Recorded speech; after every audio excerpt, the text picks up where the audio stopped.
Good morning. This hearing will come to order. I thank my colleagues and Mr. Kennedy for being here today.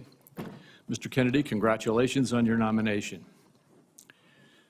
Throughout this process, Mr. Kennedy, you have been accessible to members and staff on both sides of the aisle and have demonstrated strong commitment to fulfilling the responsibilities of this role. The Department of Health and Human Services oversees our nation's largest healthcare programs, providing coverage for nearly 2 in every 5 Americans. Improving Medicare, Medicaid, and CHIP, among other initiatives, presents challenges, especially in the face of a rapidly aging population, stubbornly high costs, and persistent barriers to access. However, this also provides us an opportunity to deliver bold, transformative solutions.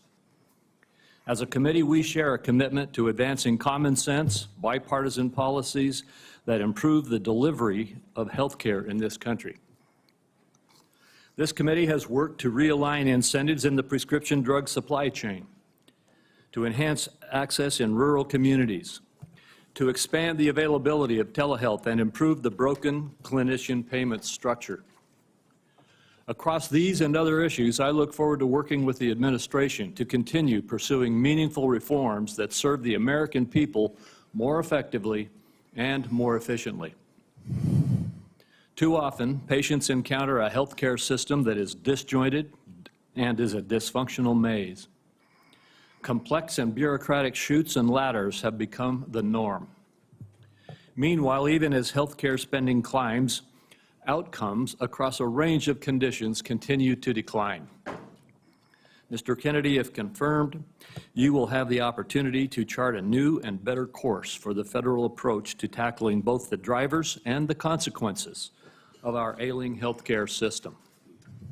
Your commitment to combating chronic conditions that drive healthcare costs will be critical to our success.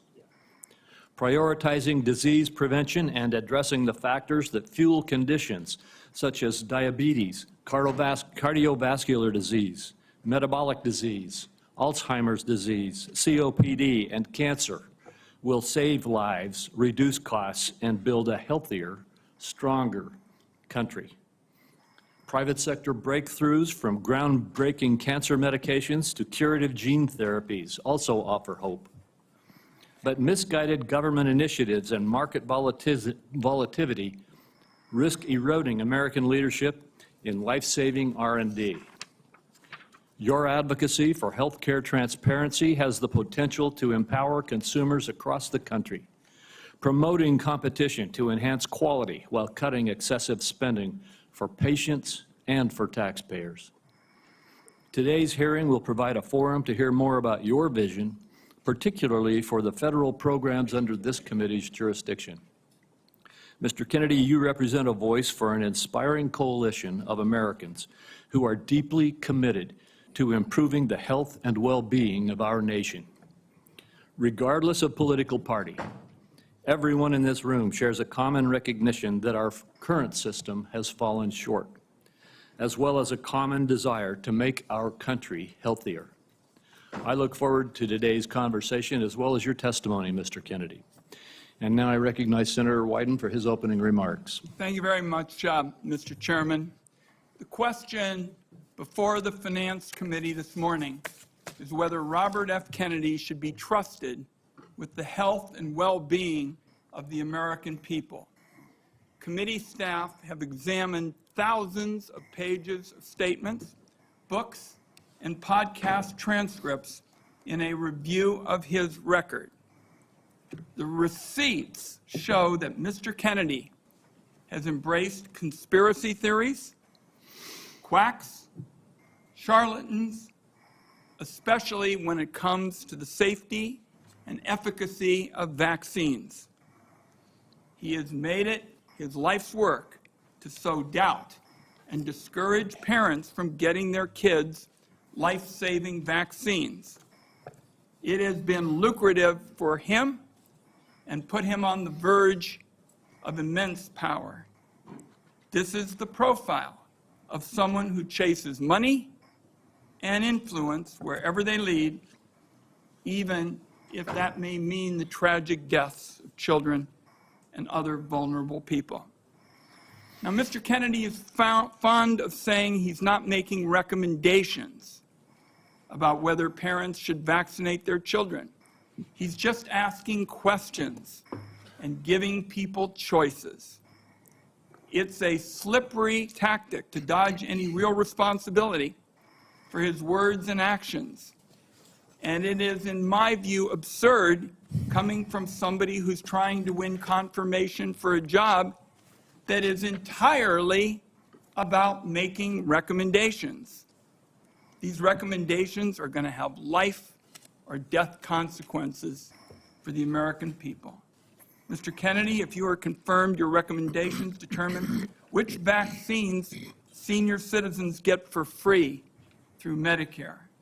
Your recommendation will determine which vaccines are given to millions of kids. Peddling these anti-vaccine conspiracy theories as our chief health officer is going to endanger the lives of kids and seniors across the nation. Just look at what happened when Mr. Kennedy inserted himself into an anti-vaccination crisis in the island nation of Samoa. He traveled there himself to push his views and pour fuel on the fire of a measles outbreak that began due to low vaccination rates. In the end, 83 Samoans died, mostly kids, from a disease that is easily preventable. Americans cannot afford to import this experiment to our great nation. On other healthcare matters, from abortion to universal healthcare, Mr. Kennedy has changed his views so often it is nearly impossible to know where he stands on so many of the basic issues that impact Americans' daily lives. In a gobsmacking statement of irresponsibility, in November 2023, Mr. Kennedy said that he wanted to pause infectious disease research for 8 years. Mr. Kennedy has indicated he's open to restricting access to the abortion medication mifepristone, which remains a primary target of the Republican crusade against reproductive freedom. I took this on back in 1990 when I chaired the first congressional hearing on the topic. The science was clear then. It's even clearer today. Mifepristone is safe. The only reason it's under question in 2025 is because people with a political agenda have been out lying about it. Women deserve to know if Mr. Kennedy will abuse his power as our country's chief health officer to essentially implement a national abortion ban by restricting access to the safe and legal medication. Meanwhile, as the Trump budget office threw the Medicaid program into chaos yesterday, Republicans in Congress are proposing deep cuts to the program that will rip away health care from millions of Americans who count on this vital lifeline. Cuts to Medicaid of this magnitude are going to jack up the cost of health insurance. It'll shutter nursing homes and rural hospitals, deprive seniors and Americans with disabilities of home-based care. That approach amounts to handing over our nation's health system to for-profit insurance companies who've made a fortune delaying and denying care. Mr. Kennedy has virtually no knowledge or experience in handling these issues. It leaves him unprepared to take on a crisis like the nation witnessed yesterday when the Trump budget office shut down the federal Medicaid payment portal. After a careful review of Robert F. Kennedy Jr.'s statements, actions, and views, materials that I have reviewed personally and closely, I've reached the conclusion that he should not be entrusted with the health and well-being of the American people. When he's taken every side of every issue, how can this committee and the American people believe he has anything to say? Let me close by saying I believe more strongly than ever, and I have specialized in health care during my time in public service, that we're at a turning point with regard to health care in America. there's one word to describe Americans' feelings towards the healthcare system, it's disillusioned. At every single turn, people feel like they're rolling a load of dice, loaded dice, when they try to get health care. Americans are justifiably angry, fed up, and tired of a system that puts profits over patients. Instead of debating meaningful ways to improve Americans' health care, now the committee is being forced to relitigate settled science about vaccines and whether or not the federal government should help Americans get affordable health care. I know where Democrats on this Finance Committee stand when it comes to an agenda to lower costs and improve care. I must say, I cannot say the same about the nominee sitting in front of me. And let me acknowledge, finally, Mr. Chairman, Terry Mills from Portland, Oregon, who is here to represent Nurses for America, and I'd like to enter a statement from her organization into the record at this time. Thank you, Mr. Chairman. Without objection. Thank you, Ranking Member Wyden. Mr. Kennedy, in a few moments, you will be given the opportunity to make your opening statement and respond to these attacks and other questions that the members of this committee have. I would say that with regard to the attack on Medicaid that we just heard, that was a false attack. It's been proven false overnight. The Medicaid portal is operating efficiently today and was never intended to be shut down. Would gentleman yield, since he's mentioned my name? There was a significant amount of time yesterday where there was bedlam across the country over the status of the Medicaid portals. I hope it's being corrected, but there were problems all through the day. There certainly were attacks yesterday. The problem has been clarified, and the Medicaid portal is fully operational as we speak. Mr. Kennedy, before I turn the time over to you to share your opening statement, I would like to give you a brief introduction. The son of Senator Robert F. Kennedy and nephew of President John F. Kennedy, Robert Kennedy Jr. has been an advocate for consumers since 1985. After graduating from Harvard University, Mr. Kennedy studied at the London School of Economics and received his law degree from the University of Virginia Law School and a master's degree in environmental law from Pace University. He has founded 2 advocacy groups and has spent the last 40 years working to restore and protect children's health. He was a former independent candidate in the 2024 presidential election, and President Trump nominated him this year to be in November of 2024 to be the HHS secretary. In announcing his nomination, President Trump stated, "Mr. Kennedy will restore these agencies to the traditions of gold standard scientific research and beacons of transparency and end the chronic disease epidemic and make America great and healthy again." Before you give your opening statement, Mr. Kennedy, I have 4 obligatory questions that we ask all nominees before this committee. First, is there anything that you are aware of in your background that might present a conflict of interest with the duties of the office to which you have been nominated? Right. No, Mr. Chairman. Thank you. Do you know of any reason, personal or otherwise, that would in any way prevent you from fully and honorably discharging the responsibilities of the office to which you have been nominated? No, I do not. Do you agree without reservation to respond to any reasonable summons to appear and testify before any duly constituted committee of Congress if you are confirmed? Yes, I do. And finally, do you commit to providing a prompt response in writing to any questions addressed to you by any senator of this committee? Yes, I do. Thank you, Mr. Kennedy. And before you begin, if you would like to, you may introduce your wife and children. Yes. My wife, Cheryl Hines, is here.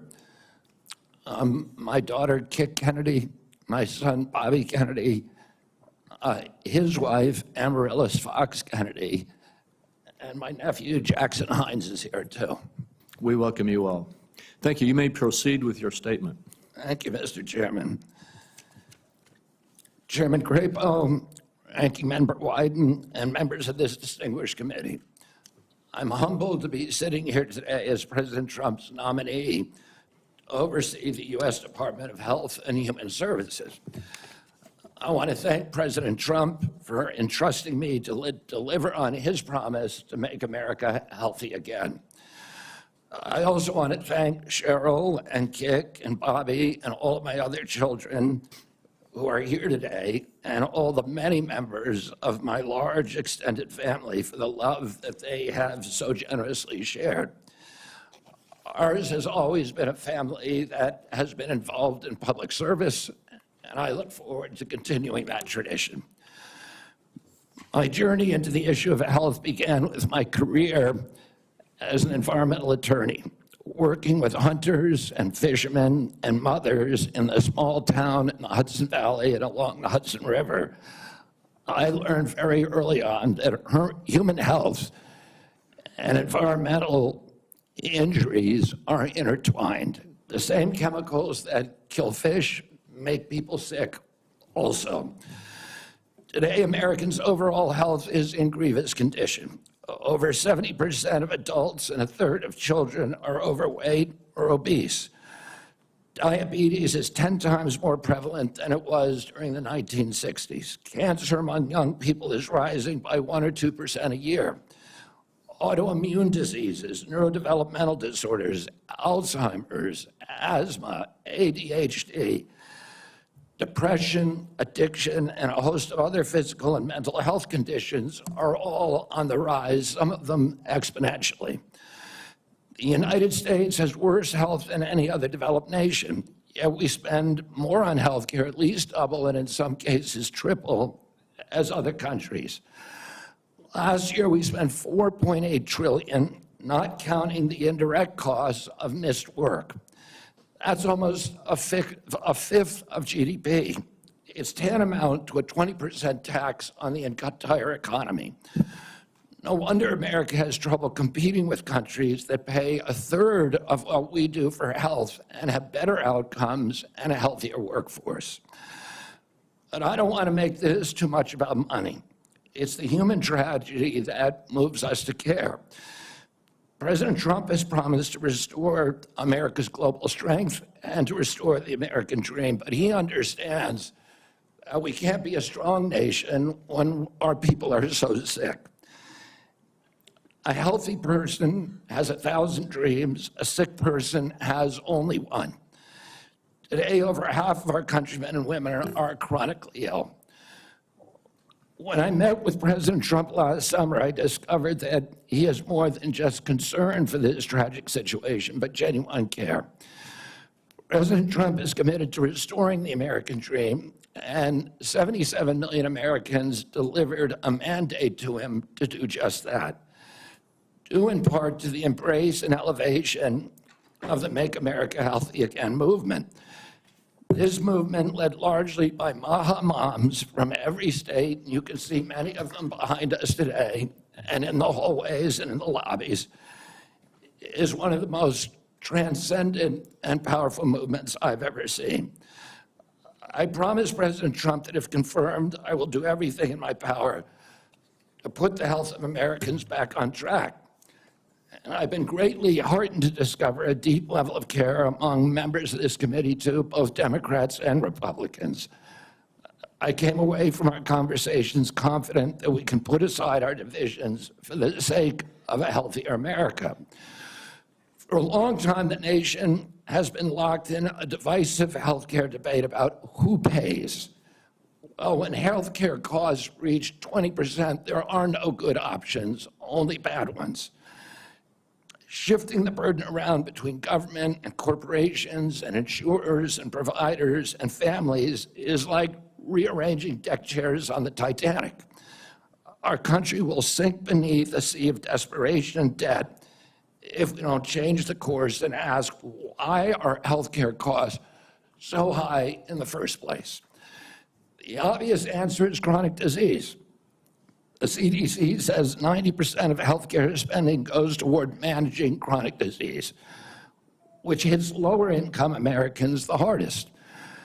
The president's pledge is not to make some Americans healthy again, but to make all of our people healthy again. There is no single culprit in chronic disease. Much as I have criticized certain industries and agencies, President Trump and I understand that most of their scientists and experts genuinely care about American health. Therefore, we will bring together all stakeholders in pursuit of this unifying goal. Before I conclude, I want to make sure the committee is clear about a few things. News reports have claimed that I am anti-vaccine or anti-industry. I am neither. I am pro-safety.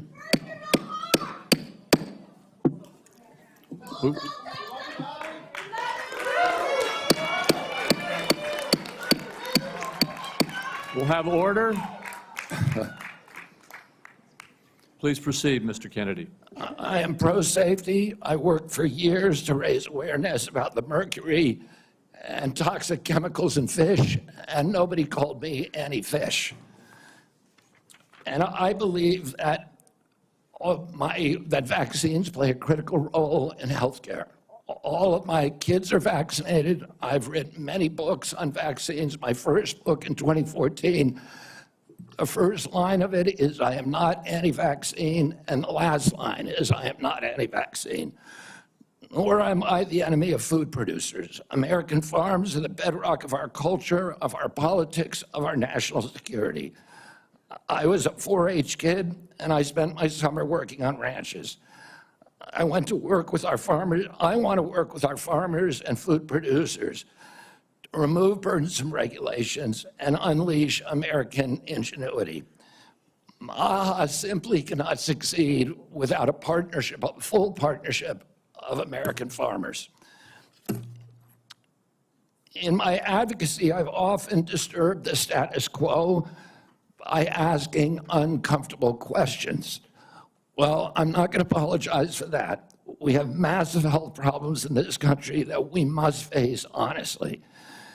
And the first thing I've done every morning for the past 20 years is to get on my knees and pray to God that he would put me in a position to end the chronic disease epidemic and to help America's children.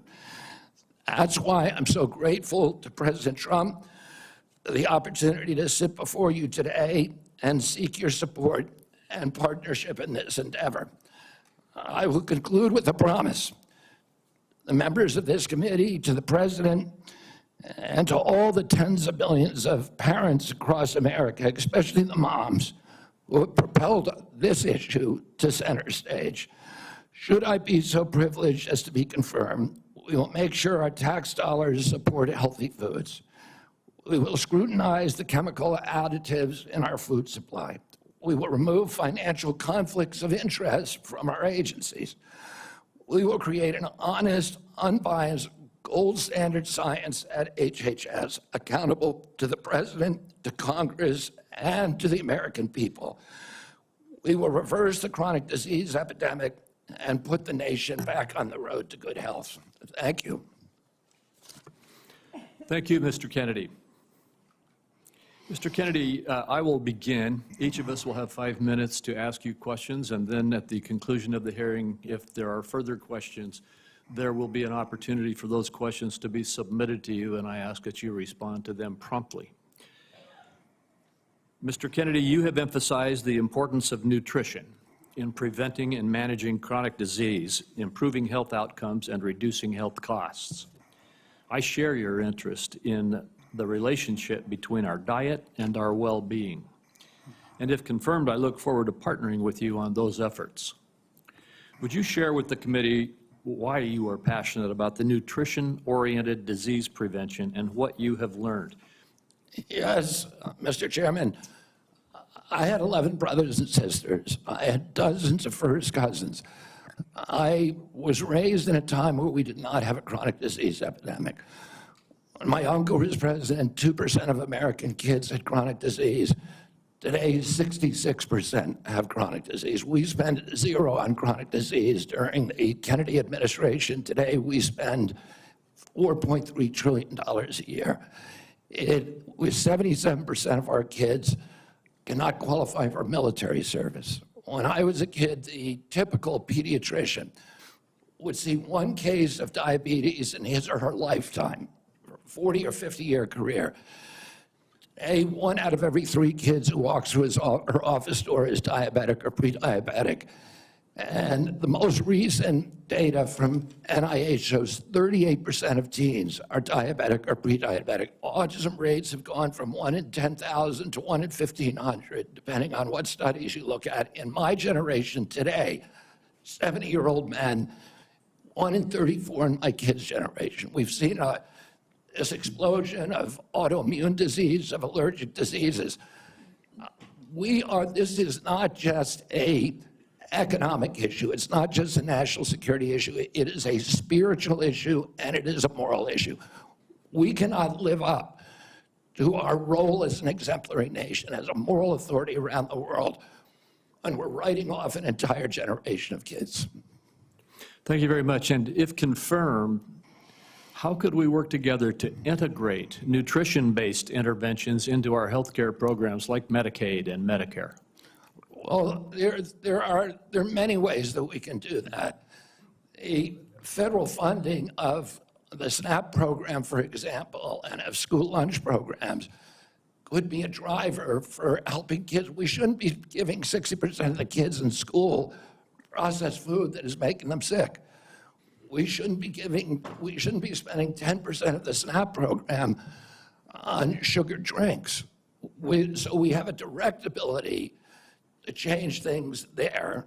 We also, in Medicaid and Medicare, we need to focus more on outcome-based medicine, on putting people in charge of their own health care, of making them accountable for their own health care so they understand the relationship between eating and getting sick.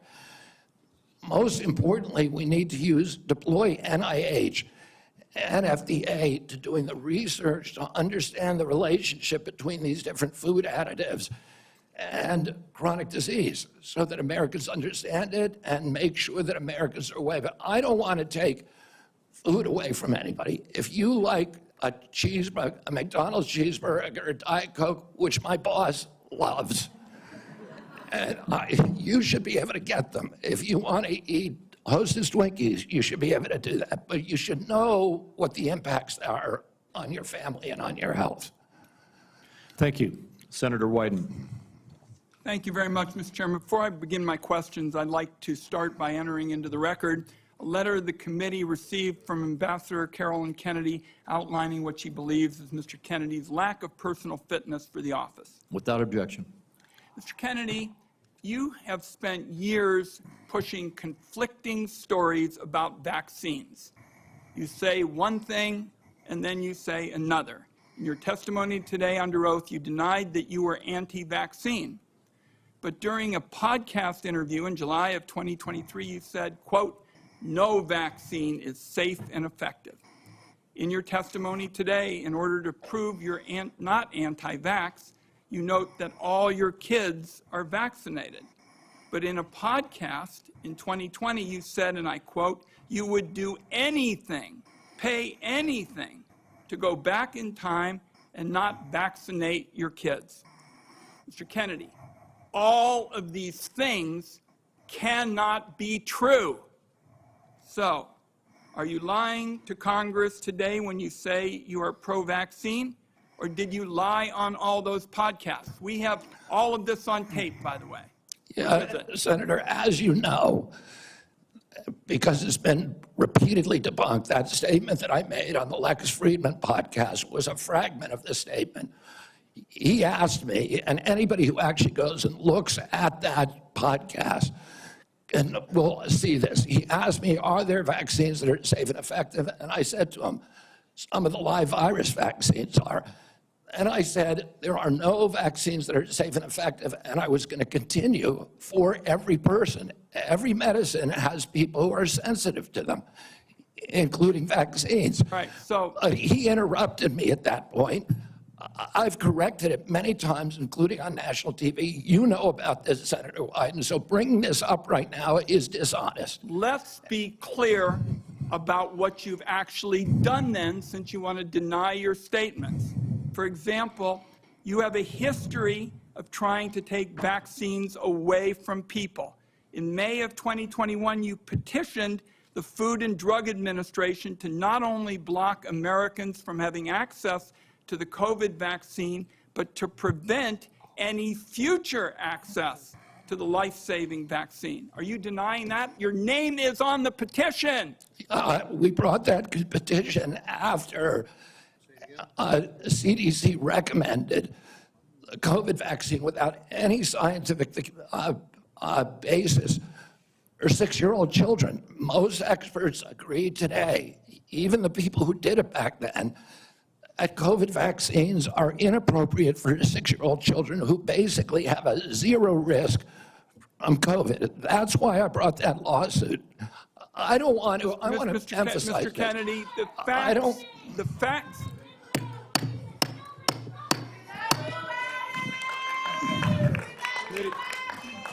The committee will be in order. And to the audience, Senator, I'm not against if you'll vaccine. hold off for a second, Mr. Kennedy, to the audience. Comments from the audience are inappropriate and out of order. And if there are any further disruptions, the committee will recess until the police can restore order. Please follow the rules of the committee.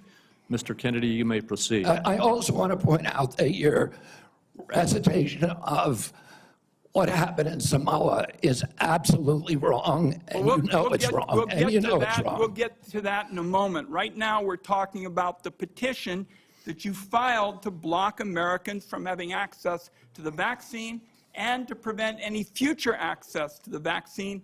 Those facts are on the record. My third question to you is, you made almost $5 million from book deals, mostly promoting junk science. In 2021, in a book called The Measles Book, you wrote that parents had been, quote, misled into believing that measles is a deadly disease and that measles vaccines are necessary, safe, and effective.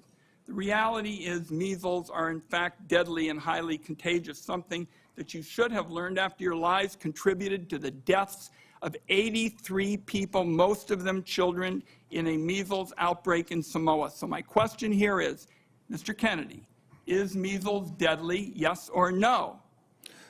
The death rate from measles historically in this country in 1963, the year before the introduction of the vaccine, was 1 in 10,000. Let me explain what happened in Samoa.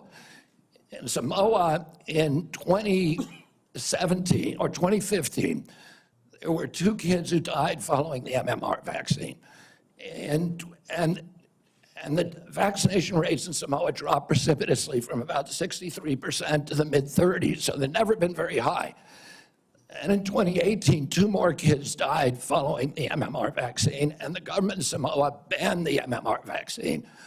I arrived a year later when vaccination rates were already below any previous level. I went there, nothing to do with vaccines. I went there to introduce a medical informatics system that would digitalize records in Samoa and make health delivery much more efficient. I never gave any public statement about vaccines. You cannot find a single Samoan who will say, I didn't get a vaccine because of Bobby Kennedy. I went in June of 2019. The measles outbreak started in August. Oh, clearly I had nothing to do with the measles. Not only that, Mr. Kennedy, Senator, not only that, if you let me finish, Senator. You have had some time, If you let me finish, Senator, if you let me finish, there are 83 people died when the tissue samples were sent to New Zealand. Most of those people did not have measles. We don't know what was killing them. The same outbreak occurred in Tonga and Fiji, and no extra people died. There were 7 measles outbreaks in the 13 years prior to my arrival. I just would like to get my time back. The nominee wrote a book saying that people had been misled into believing that measles is a deadly disease. He's trying now to play down his role in Samoa. That's not what the parents say. That's not what Governor Green says. It's time to make sure that we blow the whistle on actually what your views are. At least we're starting.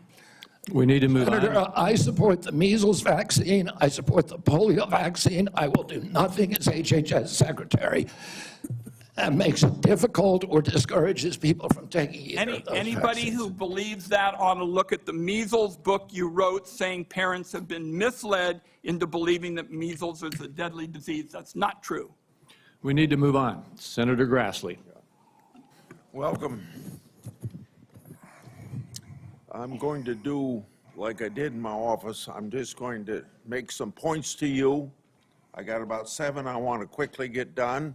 And then at the end, I'm going to ask if you disagree with anything I say and then address those things you disagree with. I'll make sure I save time for you to do that. A key responsibility of each member of Congress is oversight. Oversight allows us to hold bureaucrats accountable to the rule of law, and it helps keep faith with taxpayers.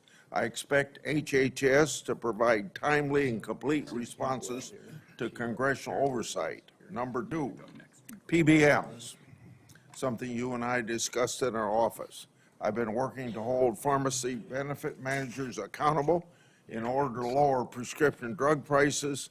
I expect you to work with us to hold PBMs accountable, and that may even ask in your support for legislation that's before the Congress. Drug pricing. Senator Durbin and I have for a while been trying to get a bill passed that requires price disclosures on TV ads for prescription drugs. Knowing what something costs before buying it is just common sense. President Trump tried to do this by regulation in his first term. Vice President Vance co-sponsored our bill last Congress. I ask you to support this bill, or if you can do it by regulation, to do it by regulation. On rural health care, the previous administration dragged its feet in opening up slots for rural community hospital demonstration programs. It also ignored concerns from rural pharmacies when implementing changes to Medicare Part D, and ignored rural needs when it comes to distributing physician residency slots. I expect you to prioritize rural Americans' health care needs. On agriculture, in our meeting earlier this month, we talked at length about agriculture. You prefaced the conversation by saying you will not have jurisdiction over these issues. I expect you to leave agricultural practice regulations to the proper agencies, and for the most part, that's USDA and EPA. On dietary guidelines, I've sent letters to the Secretaries of Agriculture at HHS requesting that they provide information regarding conflicts of interest on the Dietary Guideline Advisory Committee to increase transparency. I expect you to provide Congress with confidential financial disclosures from the advisory committee before finalizing dietary guidelines, so we know that nobody has a vested interest in it, is having undue influence. Lastly, HHS, Office of Refugee Resettlement Oversight. Last year, I expanded my investigation into HHS's Office of Refugee Resettlement. I wrote 24 contractors and grantees whose job it is to place unaccompanied children with sponsors. In many cases, children have been placed with improper vetted sponsors, placing them at risk of trafficking. The Biden administration's HHS directed these taxpayer-funded contractors and grantees to not respond to my inquiry. This is obstruction by the executive branch. I expect you to produce to me the records and data I've requested and instruct HHS contractors to fully cooperate with my investigation. I also expect HHS to not retaliate against any whistleblowers, including those who identify ORR's failures in vetting sponsors of unaccompanied. You got 45 seconds to respond if you want to. I agree with all of those provisions, Senator. My approach to administration HHS will be radical transparency.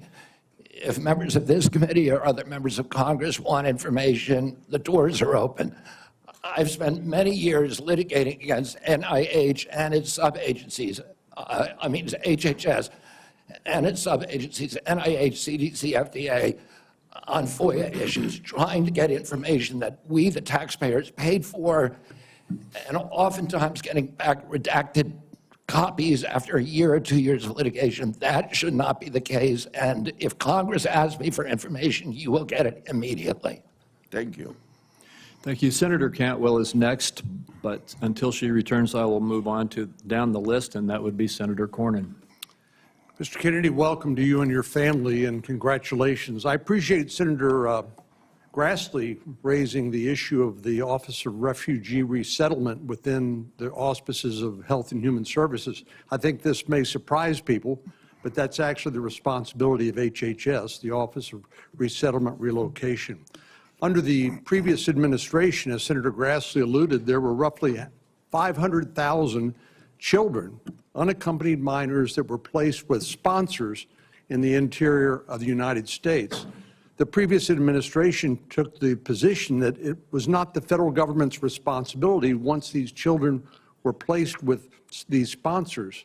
But the New York Times, in a series of investigative stories, pointed out that tens of thousands of these children, when they tried to follow up and find out how they were doing, whether they were going to school, whether they were being trafficked or abused, there was no answer, and they took the position it was not their responsibility. So I look forward to working with you to find those children and to make sure that they're not being abused.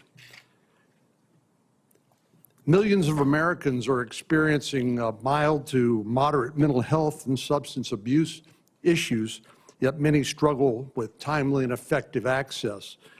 Primary care physicians are most likely to be seeing these individuals as opposed to a specialist, and it makes it important that these individuals, primary care physicians, be trained in patient-centered care, which would strengthen the integration of behavioral health care with primary care services. Is this something that you are concerned about, something you'd be willing to work with us on in order to implement?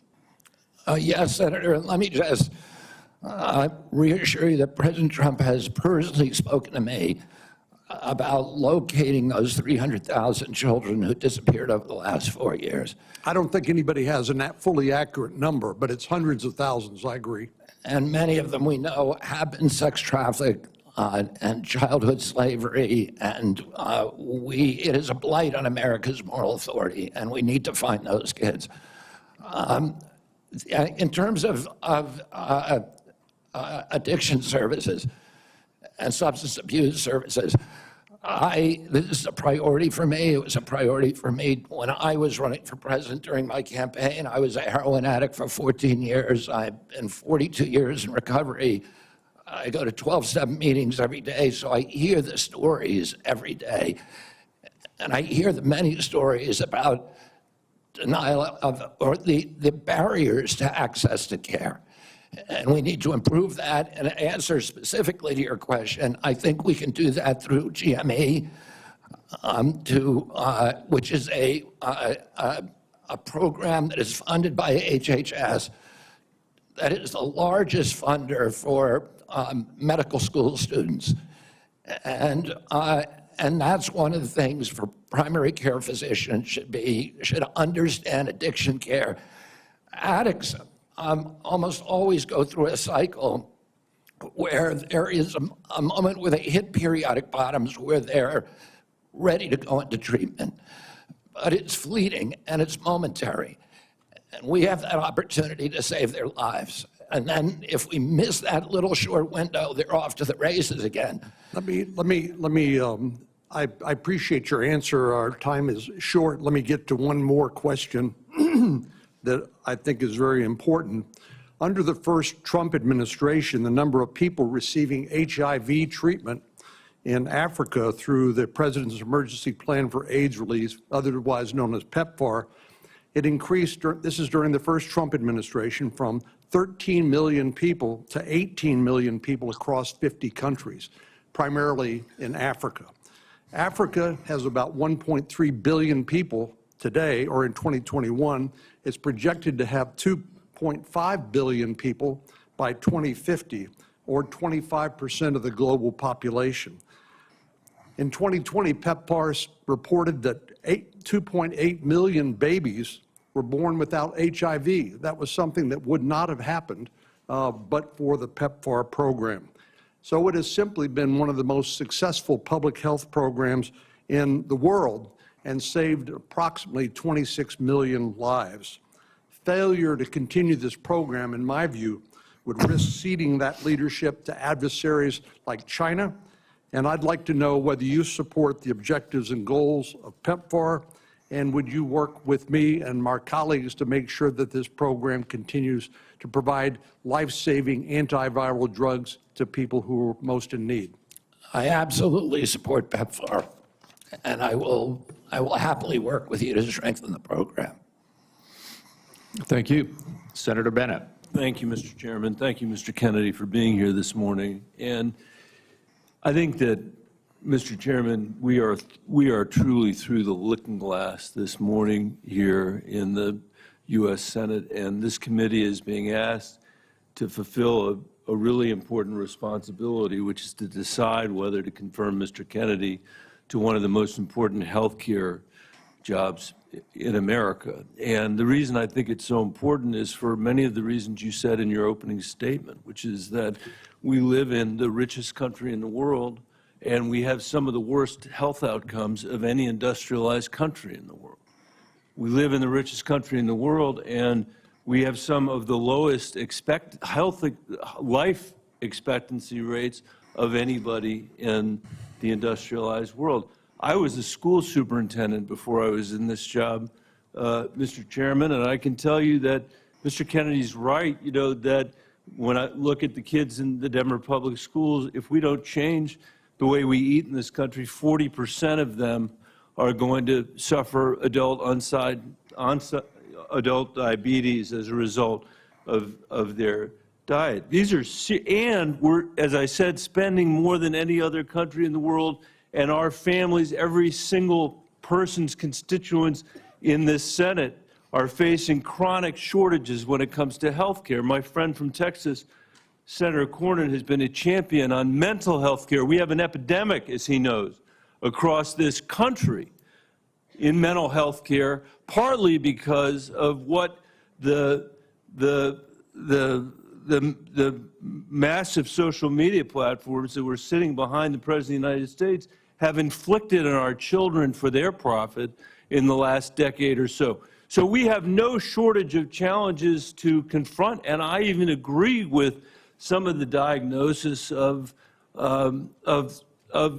Kennedy. What is so disturbing to me is that out of 330 million Americans, we're being asked to put somebody in this job who has spent 50 years of his life not honoring the tradition that he talked about at the beginning of this conversation, but peddling in half-truths, peddling in false statements, peddling in theories that, create doubt about whether or not things that we know are safe are unsafe. Not that every vaccine in America is unsafe, not that you can't possibly have an adverse reaction, but that parents and children in my old school district and school districts all over this country would be better off not getting vaccinated than getting vaccinated. Unlike his own children who were vaccinated, unlike the people he invited to his house in Los Angeles for their party who were vaccinated. For everybody else, it's about peddling these half-truths. And he says it with such conviction that you want to believe him. And Mr. Kennedy, I just have there are many, many things in the record, but I hope that you could answer these questions yes or no. I've tried to ask these in a manner that's faithful to what you actually said, because I didn't want to have a debate about whether you actually said them. So I'm asking you yes or no, Mr. Kennedy. Did you say that COVID-19 was a genetically engineered bioweapon that targets black and white people, but spared Ashkenazi Jews and Chinese people? I didn't say it was deliberately targeted. I just quoted an NIH-funded and NIH published study. Did you say that it targets black and white people but spared Ashkenazi Jews? I and quoted a Chinese? study, Your Okay. Honor. I quoted So an NIH study that showed that I'll take that as a certain yes. races I have are to move on, disproportionately- I have to move on. Did you say that Lyme disease is highly likely a materially engineered bioweapon? I made sure I put in the highly likely. Did you say Lyme disease is a highly likely militarily engineered bioweapon? I probably did say that. Did you say that? And that's what the developer of I Lyme want all disease of our said. colleagues to hear it, Mr. Kennedy. I want them to hear it. You said yes. Did you say that exposure to pesticides causes children to become transgender? No, I never said that. Okay, I have the record that I'll give to the chairman, and he can make his judgment about what you said. Did you write in your book, and it's undeniable, that African AIDS is an entirely different disease from Western AIDS? Yes or no, Mr. Kennedy? I'm not sure if I made that. Okay, I'll give it to the chairman, Mr. Kennedy. And my final question, did you say on a podcast, and I quote, "I wouldn't leave abortion, to the states. My belief is we should leave it to the woman. We shouldn't have the government involved, even if it's full term." Did you say that, Mr. Kennedy? Senator, I believe that every abortion is a tragedy. Did you say it, Mr. Kennedy?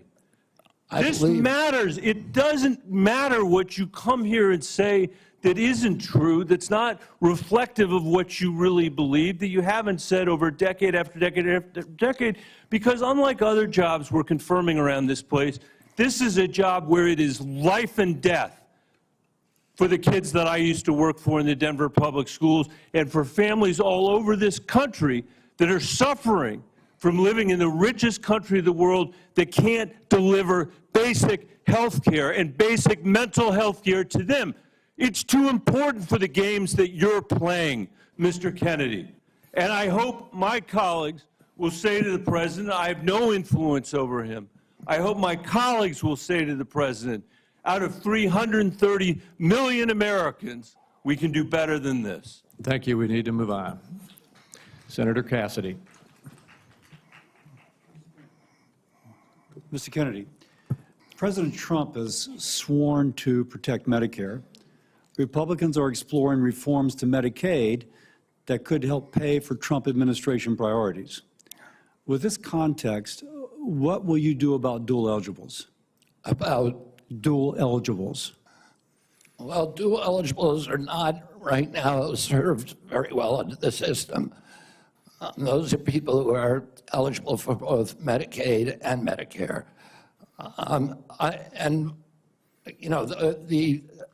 I suppose my answer to that is to make sure that the programs are consolidated, that they're integrated, and the care is integrated. I look forward to working with you, Dr. Cassidy, on making sure that we take good care of people who are Thank you. dual eligible. And how do you propose that we integrate those programs?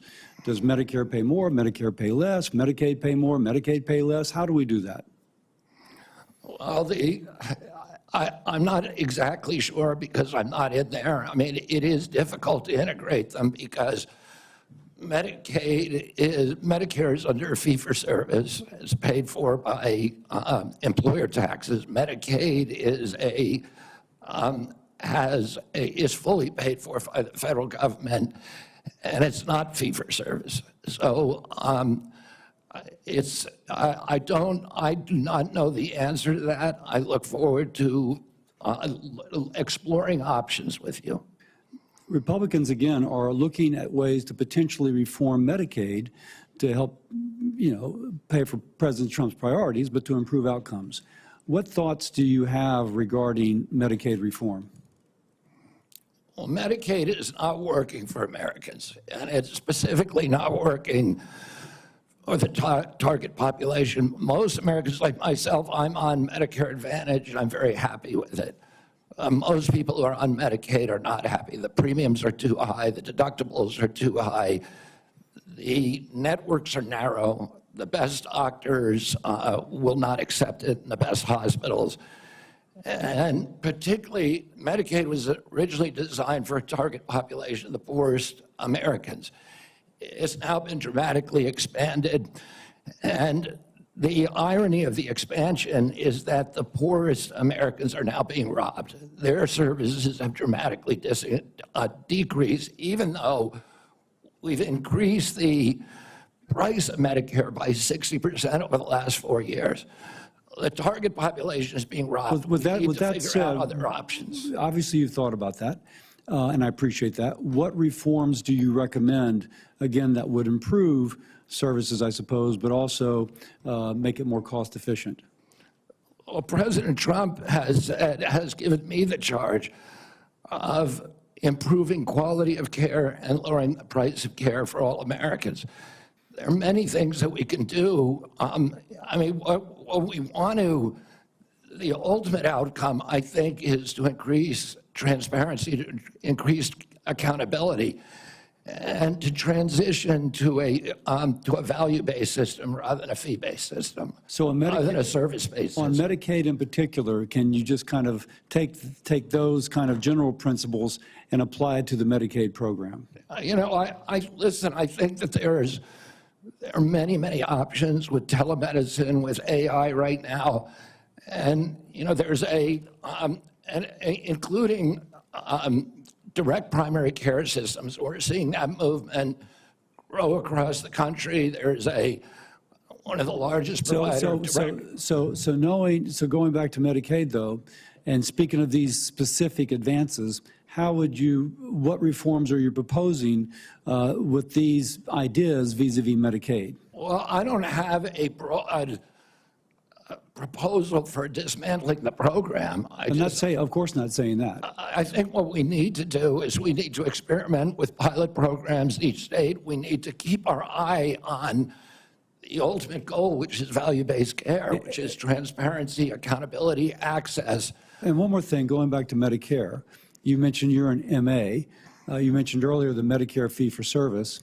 Do you have any kind of thoughts as to whether or not patients on fee for service should move into MA, or how should we handle that? Whether patients Who are on Medicare fee for and service? traditional Medicare, Yes.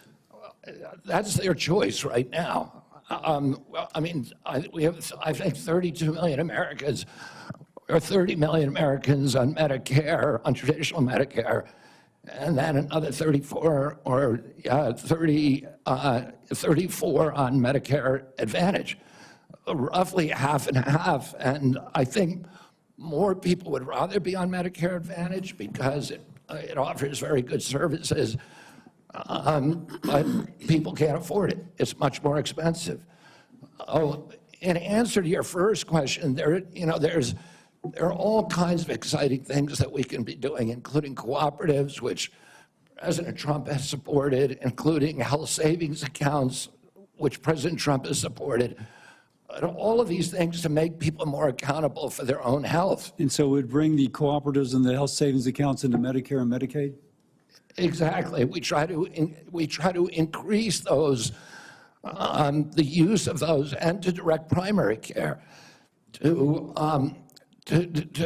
continue to transition into a value-based program that is private. Americans don't, by and large, do not like the Affordable Care Act. People are on it. They don't like Medicaid. They like Medicare. And they like private insurance. We need to listen to what they would prefer to be on private insurance. Most Americans, if they can afford to be, will be on private insurance. We need to figure out ways to improve care, particularly for elderly, for veterans, for the poor in this country. And Medicaid, the current model is not doing that. I would ask, any of the Democrats who are chuckling just now, do you think all that money, the $900 billion that we're sending to Medicaid every year, has made Americans healthy? Do we think it's working for anybody? Are the premiums low enough? We do need to move on.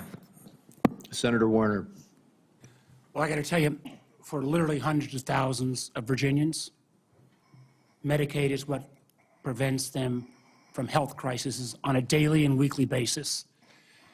And some imaginary new plan And if there was a new plan that was to be the basis of what Trump was going to do in repealing Obamacare, I would have thought by now we'd have seen it. I got to tell you, listen, Senator, can I reply to excuse that? me, Mr. Kennedy, I got questions. I appreciate our visit. I know you take your views seriously, and I don't reflexively vote. I voted for 4 of President Trump's nominees already. Got a lot of grief from folks on this panel. But I got to tell you, I saw an email that you put out Monday night, or your campaign did, in a fundraising email. Your presidential campaign celebrated that the freeze on all new regulations, guidance, and announcements is a way to protect unelected bureaucrats from further undermining our health freedom. Then you ask your donors to help pay for your campaign debt. Did your campaign and you put out that? I don't think my campaign exists anymore. All right, well, Senator. listen, I got to tell you this. Somebody's out there soliciting money for it. Maybe you ought to find out who is. So the fact that you celebrate this freeze, do you think that was a good idea to put all of this on hold for 90 days? Funding and any kind of further work? NIH research? As Chairman Crapo pointed What do out, you, I'm not asking for, I love Mike Crapo. I'm asking you. You're up for a very important position. as he pointed out, Senator, the, All right, the let me just- portals that were closed were not closed as a result of the Trump Let me just tell you, administration's I'd like you to purposeful explain, policy. excuse me, sir, I'd like you to explain to a domestic violence center in Richmond that's saying because this freeze, they may have to close down, where those battered women to go. Or a rural nonprofit I've got in the Shenandoah Valley who's saying that freeze is going to potentially shut down their ability to operate. So I guess if you deny or don't know what your campaign's sending on, you don't know if you raised a lot of money Monday night. I'm saying that the Trump You don't know administration if you raised a lot of money. the Trump administration has made clear that it does not want to freeze benefits All right, for excuse me. any Americans under Medicaid or Medicare, and I do not want to dismantle Medicaid. The freeze is affecting beyond Medicare and Social Security. I would hope you would have known that to be able to answer some of this. Now, you've said publicly you want to immediately get rid of 600 NIH workers on job one, on day one. When we had our meeting, you said you'd actually like to get rid of 2,200 people from HHS. Which offices are you going to start cutting and riffing these 2,200 workers from? Senator, there's 200 political appointees that are changed during every administration. So if you got rid of those 200 political appointees, you're not going to replace them with your political appointees? Well, President Biden this year changed 3,000 employees at HHS, 3,750 So at NIH. your 2,200, what departments are you going to pick them from? Well, the same as President Biden did when he changed 3,000 out. They're from all across all I'm down to a departments. minute 30. The chairman's been generous with colleagues on both sides. I may have to go a couple minutes over. But let me just say, so let's just answer, this would be, this, I hope, since you're asking to become the top healthcare official in the United States in terms of HHS, huge ramifications, and part of this job is to be the senior advisor to the president on health issues. So when we're looking at this purge and we're looking at laying off workers, when we're looking at potentially the president's illegal offer to try to buy out federal employees, which I would say to any federal employees, think twice. Has this individual in his business world ever fulfilled his contracts or obligations to any workers in the past? But if you are in this position, will you pledge that you will not fire federal employees who work on food safety, work on trying to preventing things like salmonella? Senator, there are 91,000 employees. So that, I take that as a, HHS. that's a simple yes, and I'm going to You take think that as I a can no. run that agency I take that without as a getting no. rid of some- Will you, actually, we talked about protecting Americans from cyber criminals, something we need to do a lot more on. Will you commit not to fire anyone in the health arena who currently works on protecting Americans from cyber attacks in their healthcare files? I will commit to not firing anybody who's doing their job. Based on your opinion, based upon your opinion, or your political agenda, or Mr. Trump's political agenda? Based upon my opinion. So I guess that means a lot of the folks who've had any type of views on vaccines will be out of work. Will you freeze grant funding for community health centers? Will you freeze federal funds for community health centers, the way the current administration has done? The White House has made clear and no funds are going to be denied to any American for benefits in any program. Do you know what happens at community health centers? Those are direct. Are you talking about the Indian health centers? No, I'm talking about community health centers across the country. I understand that. I mean, I strongly So you're going to support- excuse Indian health centers, which is good, but others are not. They're going to get their funds frozen. I strongly support community health centers, as does the president. He So does that mean you're not going to freeze the funding that is currently frozen? The White Or House work has done, made freeze it? clear that none of that funding is supposed to be frozen. Sir, the direct payments are different than how the government operates. We fund the federal government down to community health centers. As a former governor, there's lots and lots of state programs that are related to health care that come from the federal government, they come down to the state, then it goes to local programs. All of those don't directly pay out $1 at a time, but they come from federal funding. They are all, even though they keep changing the guidance on a minute-by-minute basis, based upon 9:45 or 10:30 or 10:45, whatever time it is today, those funds are still frozen. Sir, I just honestly, I want to give you a fair shot, but I don't feel like you approach this job with the knowledge and candidly your willingness not to commit. Try to recommend to the president to make sure these funds are unfrozen and that people's lives are at stake is a very disappointing answer. Thank you, Mr. Chairman. Senator Lankford. Mr. Chairman, thank you. Mr. Kennedy, it's good to see you again. We had some great visits in my office. We've done some follow-up calls to be able to go through. You and I have talked about 100 different issues and backgrounds and things. You've been able to address a lot of them today and just different questions to be able to clear up social media rumors and the things that are out there on it. So I do appreciate that. We've talked about pharmacy benefit managers. We've talked about the nursing home rule the Biden administration put down. We talked about your views on agriculture and commercial and row crop agriculture. We've talked about food issues, and you made it very, very clear. You're not going to tell Americans what to eat, but you do want Americans to know what they're eating. And I think that's a pretty fair perspective on that. I do want to talk to you about some areas that you and I have talked about as well. We have some disagreements, you and I, on the issue of life and when life begins on that. You've been very outspoken on that, and we've had some good opportunities to be able to talk about that. Title 10 is specifically in the HHS area. This has been an area that has been interpreted for a long time, and President Trump in the first administration interpreted that rule to say that his administration will prohibit the performance, referral for, or promotion of abortion as a part of the Title 10 program. He made that very clear in the first administration. Obviously, that's his decision to make again on that, on how he wants to handle that, and he's made a lot of public statements on that. The Biden administration not only reversed that, not only rescinded that rule, but they went one step the other direction. In my state in Oklahoma, as you and I have talked about, the Biden administration cut off funding to the state of Oklahoma for AIDS testing, for breast cancer screening, and for other areas of poverty health care because my state didn't promote abortion. It wouldn't provide.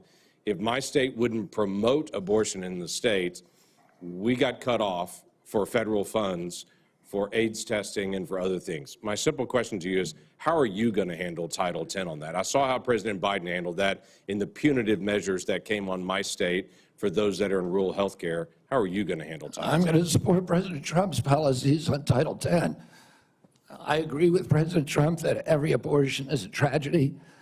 I agree with him that we cannot be a moral nation if we have 1.2 million abortions a year. I agree with him that the states should control abortion. President Trump has told me that he wants to end late-term abortions, and he wants to protect conscience exemptions, and that he wants to end federal funding for abortions here or abroad. That's Title 10. I serve at the pleasure of the president. I'm going to implement his policies. Thank you for that. President Biden, when he came in, immediately closed down the Office of Civil Rights and Conscience Protections within HHS. There's a statement that's come out recently that he's going to reopen that office again to be able to protect the civil rights of Americans. One of the things that Javier Becerra did immediately when he came into HHS was conscience protections for medical professionals that were being compelled against their conscience to perform medical procedures that violated their conscience. Javier Becerra stepped in immediately into HHS and withdrew that and said, no, the federal government will tell you what you believe about these issues. You don't have conscience protections anymore, and refused to protect those folks. Will you step in and say that healthcare individuals have the right of conscience again, as the federal law allows? Yeah, I mean, the first thing that occurs to me when you ask that question is what patient would want somebody doing a surgery on them that, believes that the surgery is against their conscience being forced to perform that. I don't know anybody who would want to have a doctor performing a surgery that the doctor is morally opposed to. Listen, I came from a family that was split on life and choice. I have cousins today who believe that abortion at any stage is equivalent to homicide. Now, there are other people who believe the opposite. But the good thing in my family that I really loved is that we were able to have those conversations and respect each other. And I wish that we could do that nationally.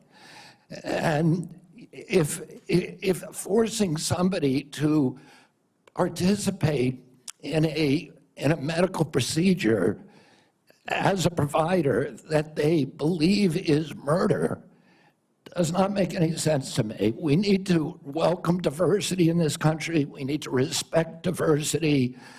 And we need to respect each other when we have different opinions and not force our opinions on other people. Yeah, thank you for that. The FDA, under the Biden administration, changed the rules for the chemical abortion drug and said you no longer need to see a physician. So if you have an ectopic pregnancy or all kinds of, don't even go anymore to see a physician. But they also changed an area that has been, something that's been very particular, you've talked about a lot, and that's transparency.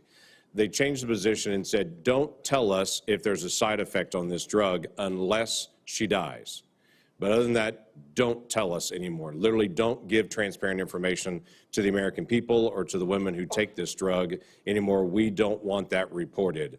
My question to you is, will FDA move to be able to actually give transparency to the American people and to say, this drug is no different than any other drug. We're not going to protect it just because it's political for some folks. People should know side effects on this drug, and there should be reporting. Yeah, I mean, it's against everything we believe in this country that patients or doctors should not be reporting adverse events. We need to know what adverse events are. We need to understand the safety of every drug, mifepristone and every other drug. And President Trump has made it clear to me that one of the things, he is not taking a position yet on mifepristone, a detailed position, but he's made it clear to me that he wants me to look at safety issues. And I'll ask NIH and FDA to do that. Thank you. Senator Whitehouse. Thank you, Chairman. Mr. Kennedy, I only have 5 minutes with you, and I've got a lot of experience with CMS, so you're just going to have to listen. Two things. One, if you want to move from advocacy to public responsibility, Americans are going to need to hear a clear and trustworthy recantation of what you have said on vaccinations, including a promise from you never to say vaccines aren't medically safe when they in fact are, and making indisputably clear that you support mandatory vaccinations against diseases where that will keep people safe. You're in that hole pretty deep. We've just had a measles case in Rhode Island, the first since 2013, and frankly, you frighten people. Two, I want to air harms that Rhode Island has experienced from a remorseless, senseless CMS bureaucracy. CMS has for years maintained a reimbursement system that the bureaucracy could never explain, never justify, that persistently pays Rhode Island providers less than neighboring Massachusetts and Connecticut providers, a differential of 23 and 26% in our regional healthcare market. The Pending Ahead program can begin to remedy this, at least for value-based care, and it must. There has to be payment parity in the region. Rhode Island's healthcare system is bleeding out because we aren't paid what neighboring hospitals and doctors are paid, and the one act CMS took on this years ago was to make it worse. The CMS bureaucracy has also attacked one of the best accountable care organizations in the country, Rhode Island's Integra Family Doctors. Tried to throw them off the shared savings program because they said Integra, years ago, briefly, fell 137 patients short of the 5,000 patients that ACOs need. CMS wouldn't listen until a court found that to be unjustified, likely illegal, irreparable harm to this high-performing ACO and its patients, and contrary to the public interest. That must stop. Last, CMS has refused to approve waivers granted elsewhere for Rhode Island from rules that are stupid for Medicare patients who are nearing the end of their days. Here's what families see. Granny is home dying. She needs to transfer to a nursing home, and Medicare insists on putting her 3 days and 2 nights in a hospital. Expensive, frightening to Granny and the family, and stupid. Granny's home dying and can't get palliative and curative care together. Inhumane and stupid. Granny's home dying and can't get home care if she can still get out into the yard or be driven to see the shore, to see Narragansett Beach, say, one more time, to recall childhood memories before she dies. Inhumane and stupid. Granny's home dying and the family's exhausted.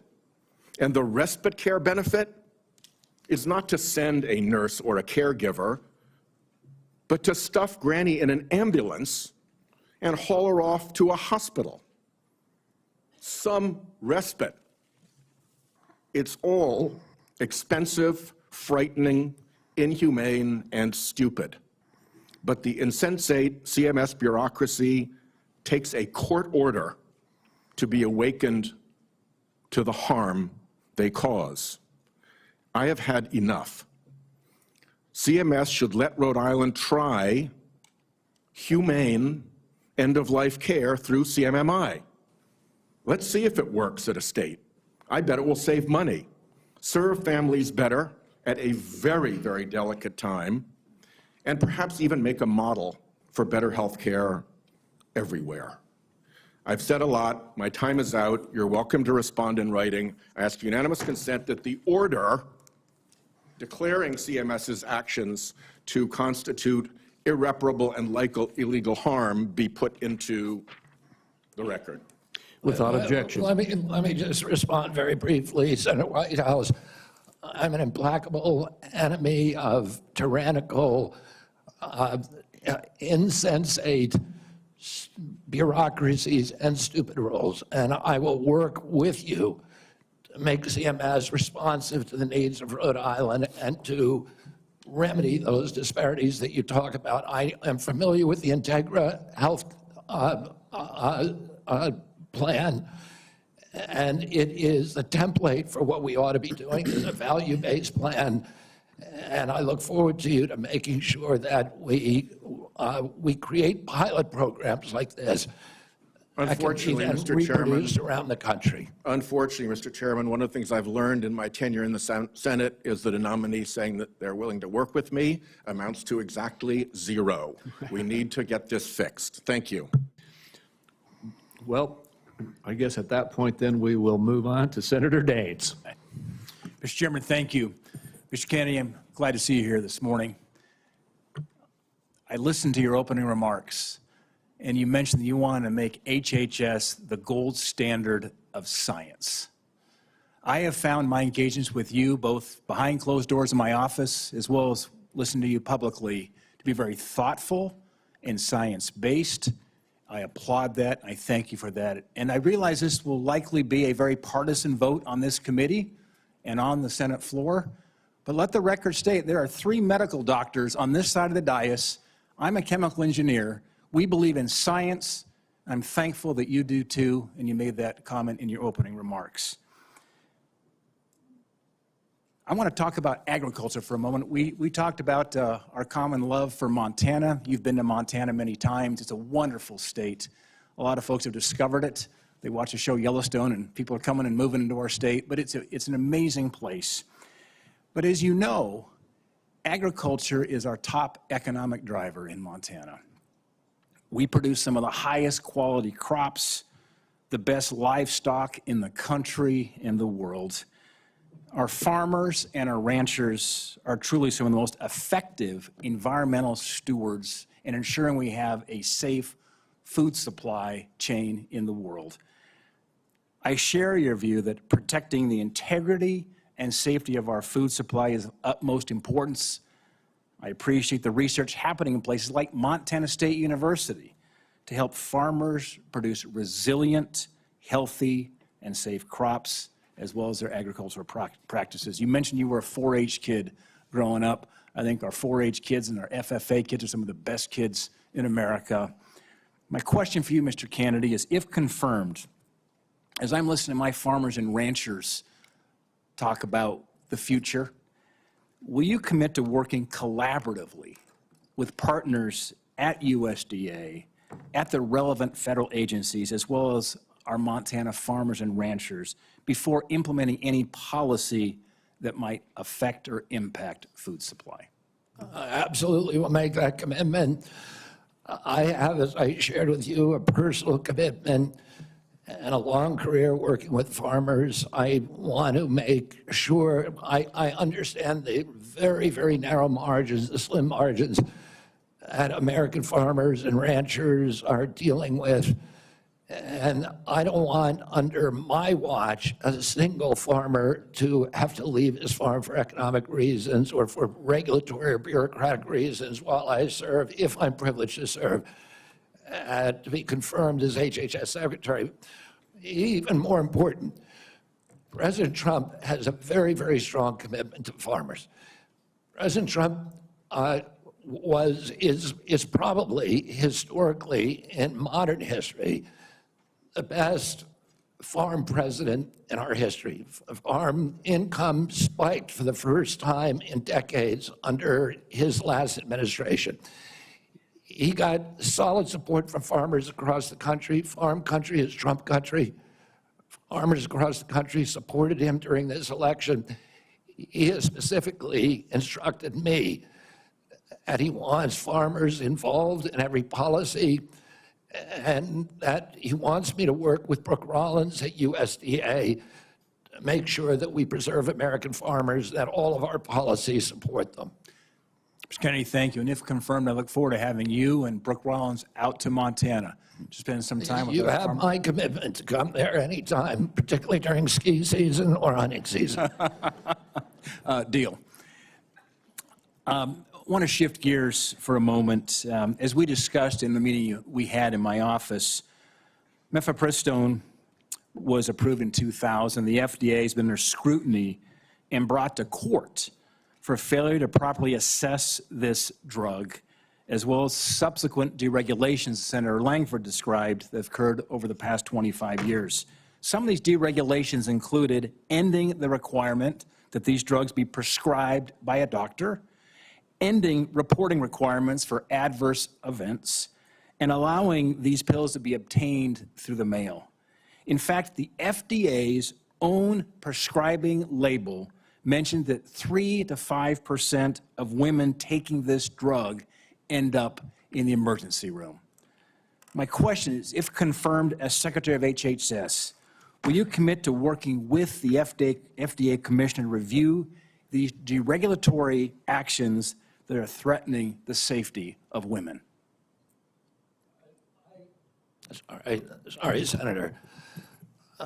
As I said to Senator Langford, I think it's immoral to have a policy where patients are not allowed to report adverse events and where doctors are discouraged from doing that. President Trump has asked me to study the safety of mifepristone. He has not yet taken a stand on how to regulate it. Whatever he does, I will implement those policies, and I will work with this committee, make those policies make sense. Thank you, Mr. Kennedy. Senator Hassan. Thank you, Mr. Chair and Ranking Member Wyden, and welcome, Mr. Kennedy, and to your family as well. I want to start with a couple of concerns I have, and just briefly on Medicaid. States share in the funding of Medicaid. Millions of disabled children in this country are alive because of Medicaid. Millions of people with addiction in this country are in recovery because of the services provided to them by Medicaid. And millions of chronically ill people who, until Medicaid expansion was enacted, who couldn't get health care and therefore couldn't work because they were too sick, got health care through Medicaid expansion, then went back to work, and now they're on private insurance. So those are some facts about Medicaid that you might want to brush up on. Now, I'm also extremely concerned about your endorsement of radical fringe conspiracies that, if implemented at HHS, would put American families' lives at risk. Vaccines are one of our greatest public health triumphs. And you don't need, I'm not talking about abstract medical science. One of the people who helped raise me was my grandfather, who was a pediatrician. He practiced medicine in this country from 1921 until the mid-1980s. And I heard details about the difference those vaccines made in saving lives in the children who were under his care. Vaccination has helped to eradicate many deadly diseases in the United States, including polio and smallpox, something we should be proud of as Americans. I am extremely concerned that as Secretary, you would be able to halt critical vaccine research and to exploit parents' natural worries by advising them not to vaccinate their children. This will lead to more children getting sick, and some will even die. Before the measles vaccine, about 500 American children died a year from measles. This is too much of a risk for our country, and there is no reason that any of us should believe that you have reversed the anti-vaccine views that you have promoted for 25 years.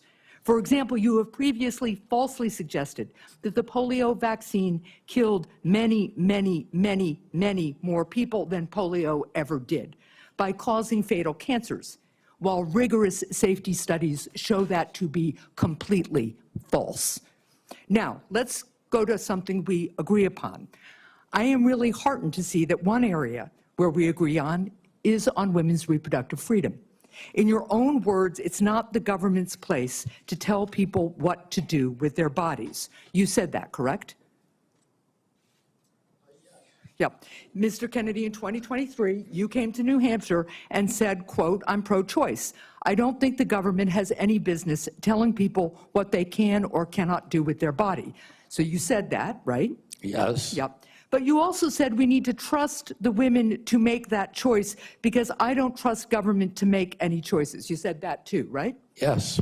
It is remarkable that you have such a long record of fighting for women's reproductive freedom, and really great that my Republican colleagues are so open to voting for a pro-choice HHS secretary. So, Mr. Kennedy, I'm confused. You have clearly stated in the past that bodily autonomy is one of your core values. The question is, do you stand for that value or not? When was it that you decided to sell out the values you've had your whole life in order to be given power by President Trump? Senator, I agree with President Trump that every abortion is a tragedy, that we can't be a moral authority in this country. Right, so, but that isn't what you said back in New Hampshire in 2023. My question is exactly when did you decide to sell out your life's work and values to get this position? Senator, I agree with President Trump that every abortion is a tragedy. So what you're telling us, just to be clear, because my time is limited, is that regardless of what you believe, regardless of what values you have, if President Trump tells you to do something, you're going to do it. You said just now the discussion about mifepristone. Oh, he's asked me to study the safety of it. Here are the safety studies that tell us mifepristone is safe and effective. And I ask, Mr. Chair, that these about 40 studies be admitted to the record by unanimous consent. Without objection. So the studies are there. The safety is proved. The science is there. But what you're telling us is if President Trump orders you to take action to make it harder for women to get direly needed health care, you'll follow his order. If Mr. Trump, as he did yesterday, orders a halt on Medicaid payments that are essential for taking care of people with disabilities all around this country, you're going to follow that order because you are willing to sacrifice your values, your knowledge, if President Trump tells you to do that. That, to me, is unacceptable in a Secretary of Health and Human Services. As I explained before, the White House has issued a statement saying that that policy will not deprive any American Yeah, of benefits. the problem is the White House issued that statement only after we pointed out the damage it would do, and it became politically uncomfortable for them. You know what else that freeze on federal funding did? It halted funds for critical research that could cure pediatric cancer. So if the president tells you to do that, you're going to stop that too. That's enough. Thank you. Senator Cortez Masto is next. Thank you. Mr. Kennedy, thank you for coming into my office and having the conversation that we did. I appreciate your passion and your belief, and you've spent years really talking about the issues that matter to you, and I appreciate that. Let me ask you a couple of questions, though I just need some clarification. Right now, there's a 40-year-old law that requires hospital ERs accepting payment from Medicare to actually provide emergency care to patients. So let's say a woman experiencing a life-threatening condition like a heart attack goes to the ER. As a lawyer, you would agree that that federal law protects her right to emergency care, correct? Yes. So now a pregnant woman with life-threatening bleeding from an incomplete miscarriage goes to the ER.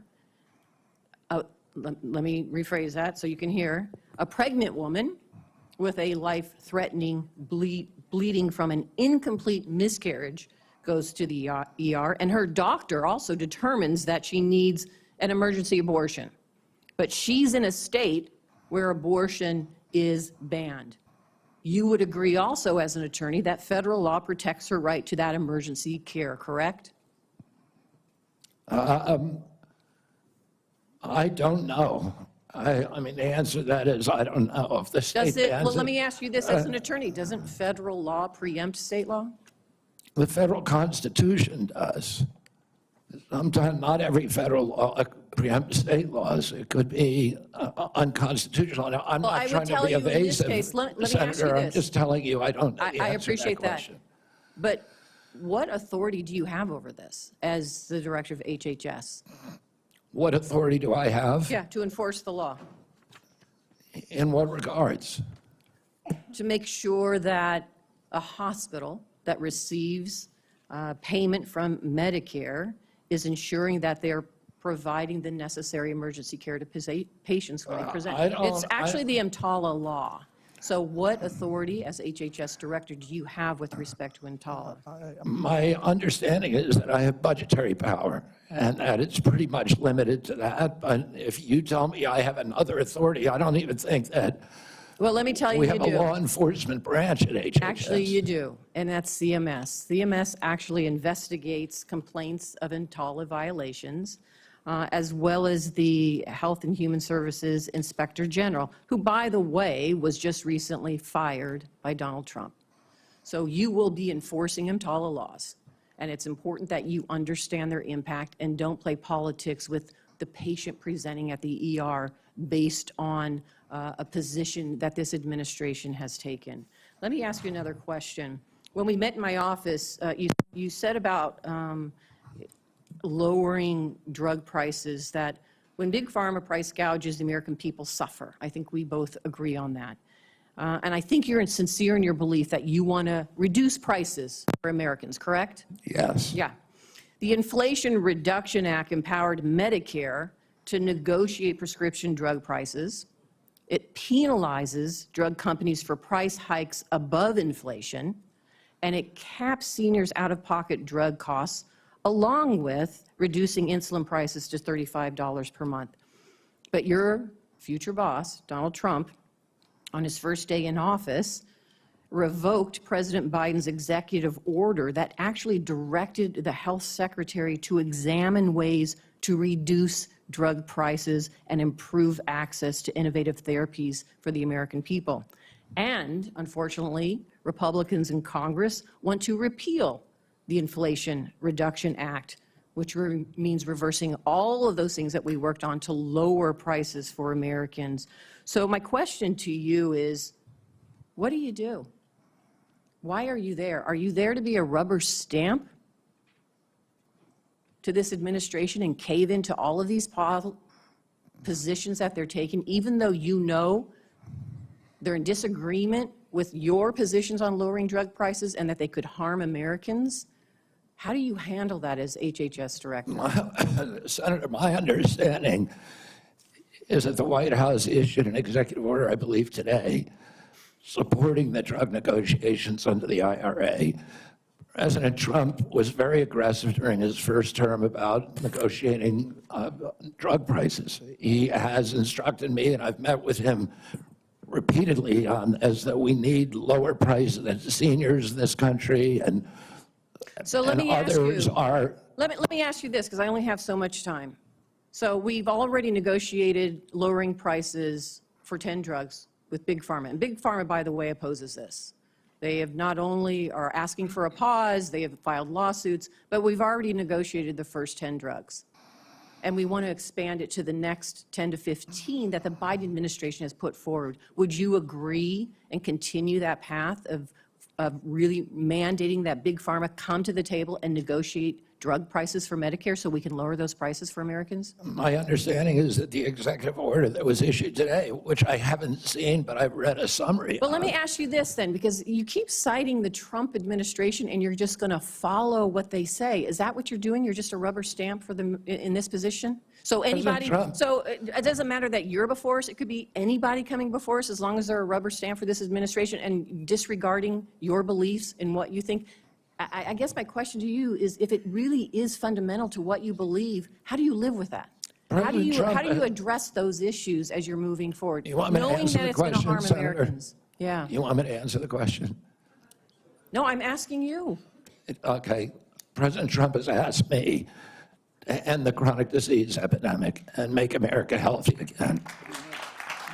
And I'm So in is a that the unique only reason why position. you're at HHS? Is that the only reason why then you're at the HHS, to address that one issue? President Trump has asked me because I'm in a unique position to end that. And that is what I'm doing.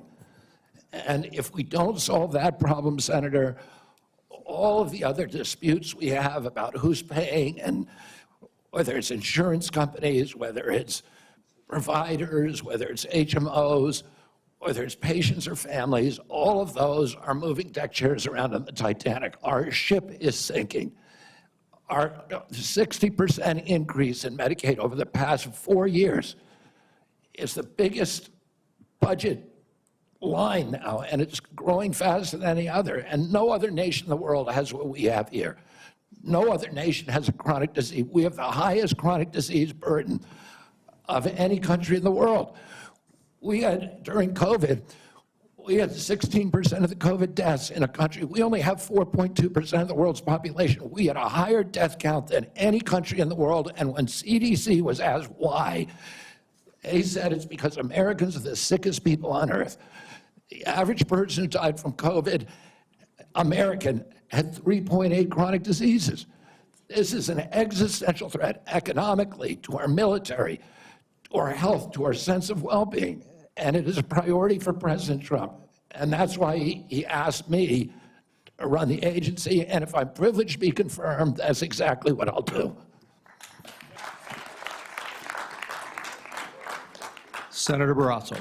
Thanks so much, Mr. Chairman. Mr. Kennedy, thank you for taking time to visit with me in my office prior to today's hearing to talk about a lot of the important issues affecting health care in my home state of Wyoming as well as the nation, and I appreciate your willingness to serve our country. During our meeting, we discussed the challenges that healthcare providers and patients are facing in rural America. Financial obstacles facing rural hospitals, workforce shortages, issues of OBGYN, and then new regulations that are painful that have come out of the Biden administration are hurting our ability to provide nursing home staffing. So let me start, if I could, with rural hospitals and the closures of hospitals like that. There are a lot of challenges facing hospitals in rural communities and frontier areas. We have 33 hospitals in Wyoming. 26 are really located in various locations, often hard to get to. Weather impacts them. 6 of the hospitals are at risk of closing. 2 are at immediate risk of closing in the next 2 years. 10 have had to cut available services. And this is a concern of rural hospitals in both Republican and Democrat states, either way, bipartisan. Critical that the workforce challenges, financial challenges that we're facing are addressed. Can you commit to working with us on a plan to address the critical nationwide issue of rural health care? Yes, yes, Senator. And I would say that during my visits, I visited almost 60 senators so far. And the most common unifying, I would say, issue among both Democrats and Republicans, there were 2. One was PBM reform, and the other is rural hospitals. And, you know, our nation made a commitment over 100 years ago to put up a hospital within 30 miles of every American. We generally succeeded in doing that. It's absolutely critical. It's life-saving. And rural hospitals are closing at an extraordinary rate right now. They not only provide important health care for the localities, but also they're economic drivers for localities all over this country.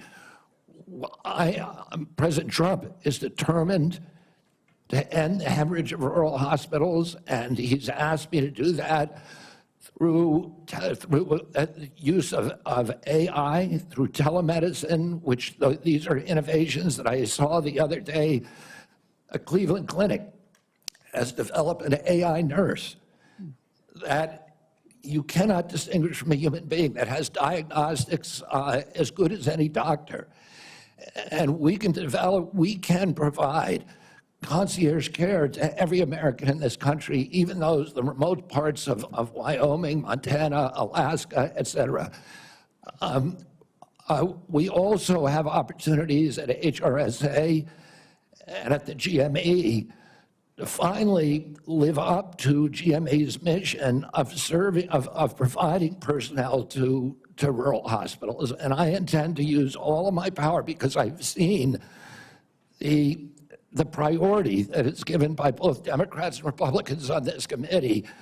I intend to make that a priority if I'm privileged to be confirmed. Well, I appreciate it, because often with financial strains on a local hospital, one of the common services to be cut in rural hospitals is maternity services. So now we have women in Wyoming having to drive over 100 miles to access care.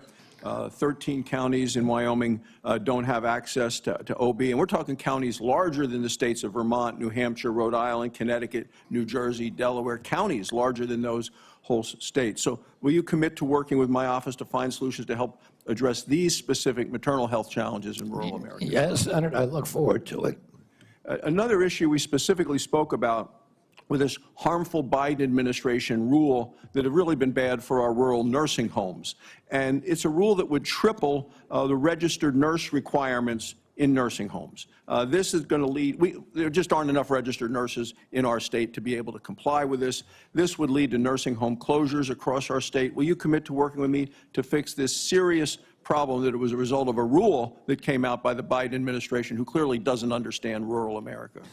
Yes, Senator, I think the rule was well-intentioned, but as you've said, and I've heard from many rural senators, it will be a disaster for their states. Some of the nursing homes, these are staffing rules that require 24-hour staffing by medical professionals. Some of the nursing homes in rural areas simply do not have the available personnel or the economics to be able to do that. It will mean the closure of nursing homes in rural areas across our country, which means the parents, the elderly parent, will be moved a great distance from the local community and their family. And we know that the single greatest driver of high-quality nursing home care is the involvement, the proximity of family members. When you move that nursing facility away from the community where the kids live, you're going to get much worse care. So the intention, although it was noble, was in reality, for rural areas at least, it is going to be a disaster. Thank you. Thank you, Mr. Chairman. Thank you. Senator Johnson. Mr. Kennedy, welcome. Thank you for being here. Thank you for your decades-long advocacy for a clean environment, for children's health. I can't say as I'm surprised by the hostility on the other side. I'm highly disappointed in it.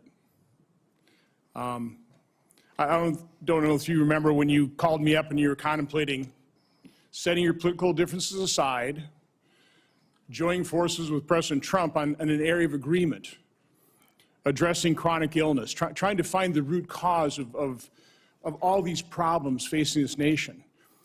My first response was, Bobby, this is an answer to my prayers. We need to get to the answers of this, but even more, we need to heal and unify this divided nation. I'm not necessarily the most optimistic guy because we've got enormous challenges facing this nation, but I thought, wow, here's somebody from the left, somebody I don't agree with on many issues politically, coming together with President Trump and focusing on an area of agreement, something that the American people desperately want. Finding out the answers. What has caused autism? What is causing chronic illness? Ms. Kennedy, I think I've come to know what's in your heart. I think I know the personal and political price you've paid for this decision. I want to say publicly, I thank you for that. I truly appreciate what you're doing here.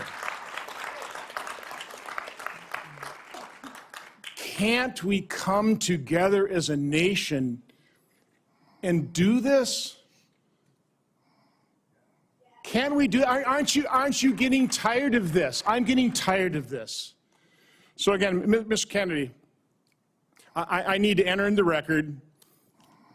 These are just 11 letters of support signed by 63,000 people, thousands of doctors. From the American Association of American Physicians and Surgeons, Independent Medical Alliance, the North Carolina Physicians and Freedom Group, Governor Jeff Landry from Louisiana. These are Americans, nonpartisan. A lot of these people, I know because I've advocated with you. A lot of them are Democrats.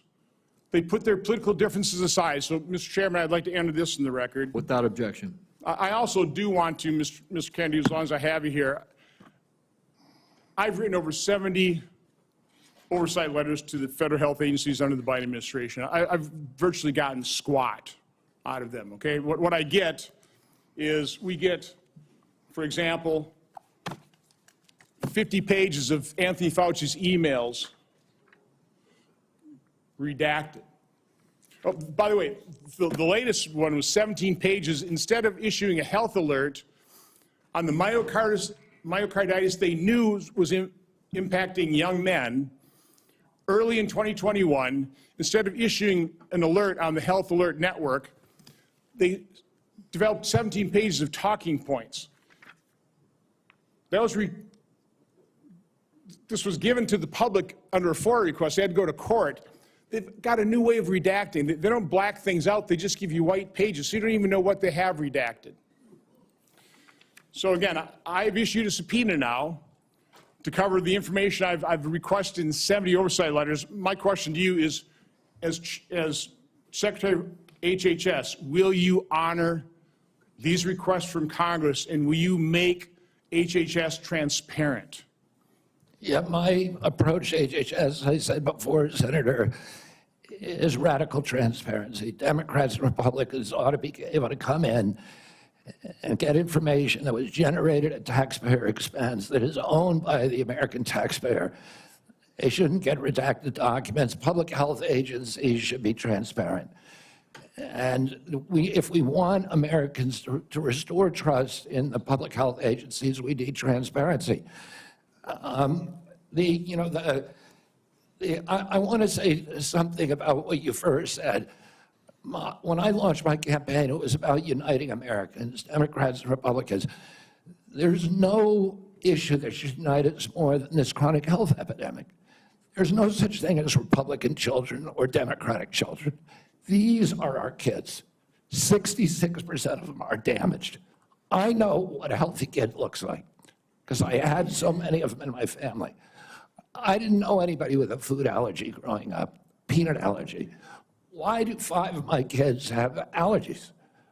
Why are we seeing these explosions in diabetes, rheumatoid arthritis, neurological diseases, depression, all of these things that are related to toxics in the environment?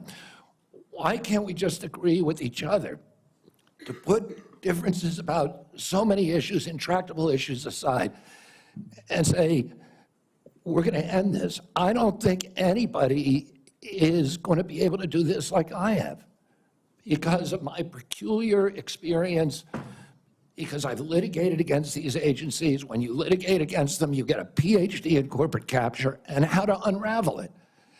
I've written 6 books about these agencies. I know a lot about them and I know how to fix it. And there's nobody who will fix it the way that I do because I'm not scared of vested interests. I don't care. I'm not here because I want a position or a job. I have a very good life and a happy family. This is something I don't need. I want to do this because we're going to fix it. And the other thing is we are attracting now a caliber of people to HHS like never before in history. And they're entrepreneurs, they're disruptors, they're innovators of immense talent that are walking away, many of them from growing concerns. They're not coming there or positioned. They're coming there because they want to save our country. And they're from across the political spectrum. And all these Democrats are opposed to me for partisan issues. They used to be my friends. Agreed with me on all the environmental issues that I've been working on for my whole career. Now they're against me because anything that President Trump does, any decision he makes, has to be lampooned, derided, discredited, marginalized, vilified. We need to move on. Senator Warren. Thank you, Mr. Chairman. So, Mr. Kennedy, I want to start with something that I think you and I agree on, and that is that Big Pharma has too much power in Washington. You've said that President Trump asked you to, quote, clean up corruption and conflicts. Sounds great. You've said that you will, quote, slam shut the revolving door between government agencies and the companies they regulate. That also sounds great. So here's an easy question. Will you commit that when you leave this job, you will not accept compensation from a drug company, a medical device company, a hospital system, or a health insurer for at least 4 years, including as a lobbyist or a board member? Can you just repeat the last part of the question? Can I commit You're to not what? going to take money from drug companies in any way, shape, or form. Who? Me? Yes, you. Oh. Yeah, I'm happy to commit to that. Okay, good. That's what I figured. I said it's an easy question to start with. And I think you're right on this question. I don't think any of them want to give me money, by the way. Let's keep going. You're right because to say yes, because every American has the right to know that every decision you make as our #1 health officer is to help them and not to make money for yourself in the future. So I want to talk more about money. I'm looking at your paperwork right now. In the past 2 years, you've raked in $2.5 million from a law firm called Wisner Baum. You go online, you do commercials to encourage people to sign up with Wisner Baum to join lawsuits against vaccine makers. And for everyone who signs up, you personally get paid. And if they win their case, you get 10% of what they win. So if you bring in somebody who gets $10 million, you walk away with $1 million. Now, you just said that you want the American people to know You can't be bought. Your decisions won't depend on how much money you could make in the future. You won't go to work for a drug company after you leave HHS. But you and I both know there's another way to make money. So, Mr. Kennedy, will you also agree that you won't take any compensation from any lawsuits against drug companies while you are secretary and for 4 years afterwards? Well, I'll certainly commit to that while I'm secretary. But I do want to clarify something because you're making me sound like a shill. I put You're the together one who that got- case. I did the Science Day presentation to the judge on that case to get it into court, the Mr. Daubert Kennedy, hearing. Mr. Kennedy, it's just a really simple question. Yeah, You've taken in $2.5 million. I want to know if you will commit right now that not only will you not go to work for drug companies, you won't go to work suing the drug companies and taking your rake out of that while you're a secretary and for 4 years after. It's just... I'll commit to not taking any fees from drug companies while I'm secretary. No. I'm asking about fees from suing drug companies. Will you agree not to do that? You're asking me to not sue drug companies, No, and I'm not going to agree to that, drug Senator. companies as much as you want. I'm not going to agree to not sue drug companies or anybody. So let's do a quick count here of how, as Secretary of HHS, if you get confirmed, you could influence every one of those lawsuits. Well, let me start the list. You could publish your anti-vaccine conspiracies, but this time on U.S. government letterhead, something a jury might be impressed by. You could appoint people I don't to the understand that. CDC vaccine panel who share your anti-vax views and let them do your dirty work. You could tell the CDC vaccine panel to remove a particular vaccine from the vaccine schedule. You could remove vaccines from special compensation programs, which would open up manufacturers to mass torts. You could make more injuries eligible for compensation even if there is no causal evidence. You could change vaccine court processes to make it easier to bring junk lawsuits. You could turn over FDA data to your friends at the law firm, and they could use it however it benefited them. You could change vaccine labeling. You could change vaccine information rules. You could change which claims are compensated in the vaccine injury compensation program. There's a lot of ways that you can influence those future lawsuits and pending lawsuits while you are Secretary of HHS, and I'm asking you to commit right now that you will not take a financial stake in every one of those lawsuits so that what you do as Secretary will also benefit you financially down the line. I'll comply with all the ethical guidelines. That's not the question. You and I, you have said You're asking me, Senator, you're asking me not to sue vaccine pharmaceutical companies. Yeah, you are. That's exactly what you're doing. Health. Look, no one should be fooled here. As Secretary of HHS, Robert Kennedy will have the power to undercut vaccines and vaccine manufacturing across our country. And for all of his talk about follow the science and his promise that he won't interfere with those of us who want to vaccinate his kids, the bottom line is the same. Kennedy can kill off access to vaccines and make millions of dollars while he does it. Kids might die, but Robert Kennedy can keep cashing in. Senator, I support vaccines. I support the childhood schedule. I will do that. The only thing I want is good science, and that's it. How about then say you won't make money off what you do as Secretary of HHS? Before we go to Senator Tillis, I think it would be important for me to make it very clear that Mr. Kennedy has gone through the same Office of Government Ethics process as every single other nominee in the Finance Committee this year and in previous administrations. In addition to listing his assets, including the items that you've identified, he has signed an ethics letter that has been reviewed by the Office of Government Ethics concerning any possible conflict in light of its functions and the nominee's proposed duties. And we have a letter from the Office of Government Ethics that he hasn't complied completely with all applicable laws and regulations governing conflicts of interest. Mr. Chairman, point of information here.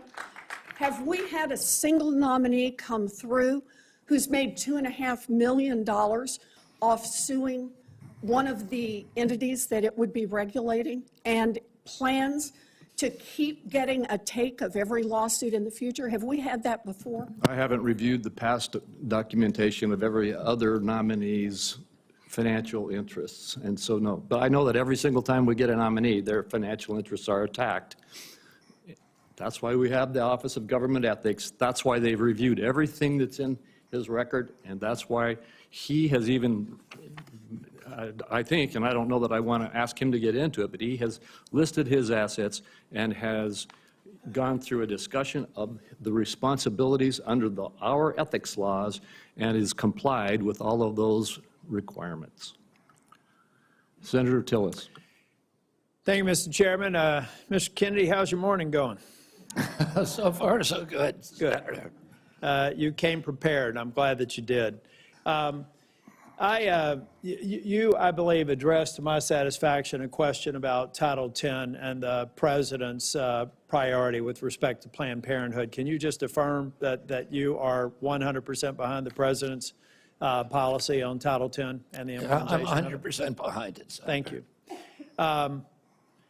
You know, it's amazing to me that people, well, first off, you need to understand I was in a judiciary hearing this morning. It's very clear to me that some of these nominations are going to be shirts and skins.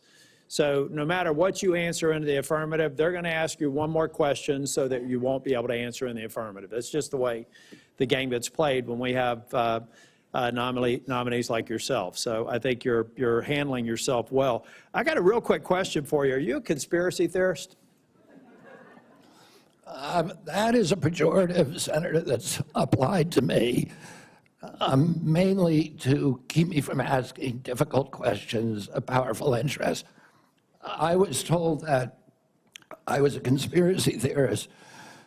That label was applied to me because I said that the vaccines, the COVID vaccine, didn't prevent transmission and it wouldn't prevent infection, when the government was telling people, Americans, that it would. I was saying that because I was looking at the monkey studies in May of 2020. I was called a conspiracy. Now everybody admits it. I was called a conspiracy theorist because I said red dye caused cancer. And now FDA has acknowledged that and banned it. I was called a conspiracy theorist because I said fluoride lowered IQ. Last week, JAMA published a meta-review of 87 studies saying that there's a direct inverse correlation between IQ loss. All right, so I'm going to assume I could go on for about a week. So is there any one of them that you can say, you got me? That really was a conspiracy theory, or are you in a position to submit for the record? I think it'd just be helpful for every one of these narratives for you to submit that maybe for the record. You said something about SNAP lunch. I was in the State House in North Carolina before I came here, and anytime I'd go visit an elementary school, the first thing I would do is go to the trash cans in the cafeteria. And what we have now are kids that are not eating the food because the dictates of the federal government have made it something that they don't want. But they say, well, it's a healthy alternative. It has processed materials in it, and it's not particularly attractive to them. So they throw it away. Trash cans full of food that these kids didn't eat. So then what do? They go eat snacks, or they go eat or they drink a sugared drink. The SNAP program, everything you've said about the SNAP program, I agree with. I think that we should be very, very strict about that, and it's going to make some people uncomfortable in the food manufacturing segment, produce healthy foods that we can put in the SNAP program. That's the way to address it. But we also need to look at the school health program. I was PTA president 22 years ago at my daughter's high school, and I feel like we've got these kids that need help. We've got to guide them through a process. Many of them are probably on Medicaid, and Medicaid's failing them. Everybody here says Medicaid is sacrosanct. Nobody's admitted that Medicaid is not producing positive health outcomes. Is that your problem with Medicaid right now, the program or the outcomes? Is the outcomes. We're spending $900 billion in our people are getting sicker every single year. Yeah, so And anybody who's President Trump building wants people to have it, Americans to have high-quality insurance. That's what anybody he's- who's building a case for the status quo of Medicaid is by extension saying that they're happy with the outcomes. I think it's unacceptable. I do have a question for you on Project Warp Speed. We supported the CARES Act. We had 97 people in the U.S. Senate vote for it. Everybody here. There's only one member of Congress that voted against it, I believe. And Project Warp Speed had CDC, FDA, NIH, and BARDA very much in the mix. Now, some people think that you're going to come in here and insert yourself into those agencies in a way that's never been done before. Let's say that they're a part of a future Project Warp Speed. Is it your intent to go in and do something that's never been done before, based on my staff's research, and insert yourself in a discussion that the scientists are dealing with in those different agencies? No, Senator. What I want to do is, I'm not a scientist. I want to empower scientists. I want to make sure that science is unobstructed by vested or economic interests. That's good. Or by bad culture. And I'll just say about Operation Warp Speed, it was an extraordinary accomplishment, showed demonstration of leadership by President Trump. When he promoted Operation Warp Speed, he was looking at all of the different remedies, including vaccines. Therapeutics, everything. Therapeutic, ivermectin, hydroxychloroquine, famotidine, even chlorine dioxide.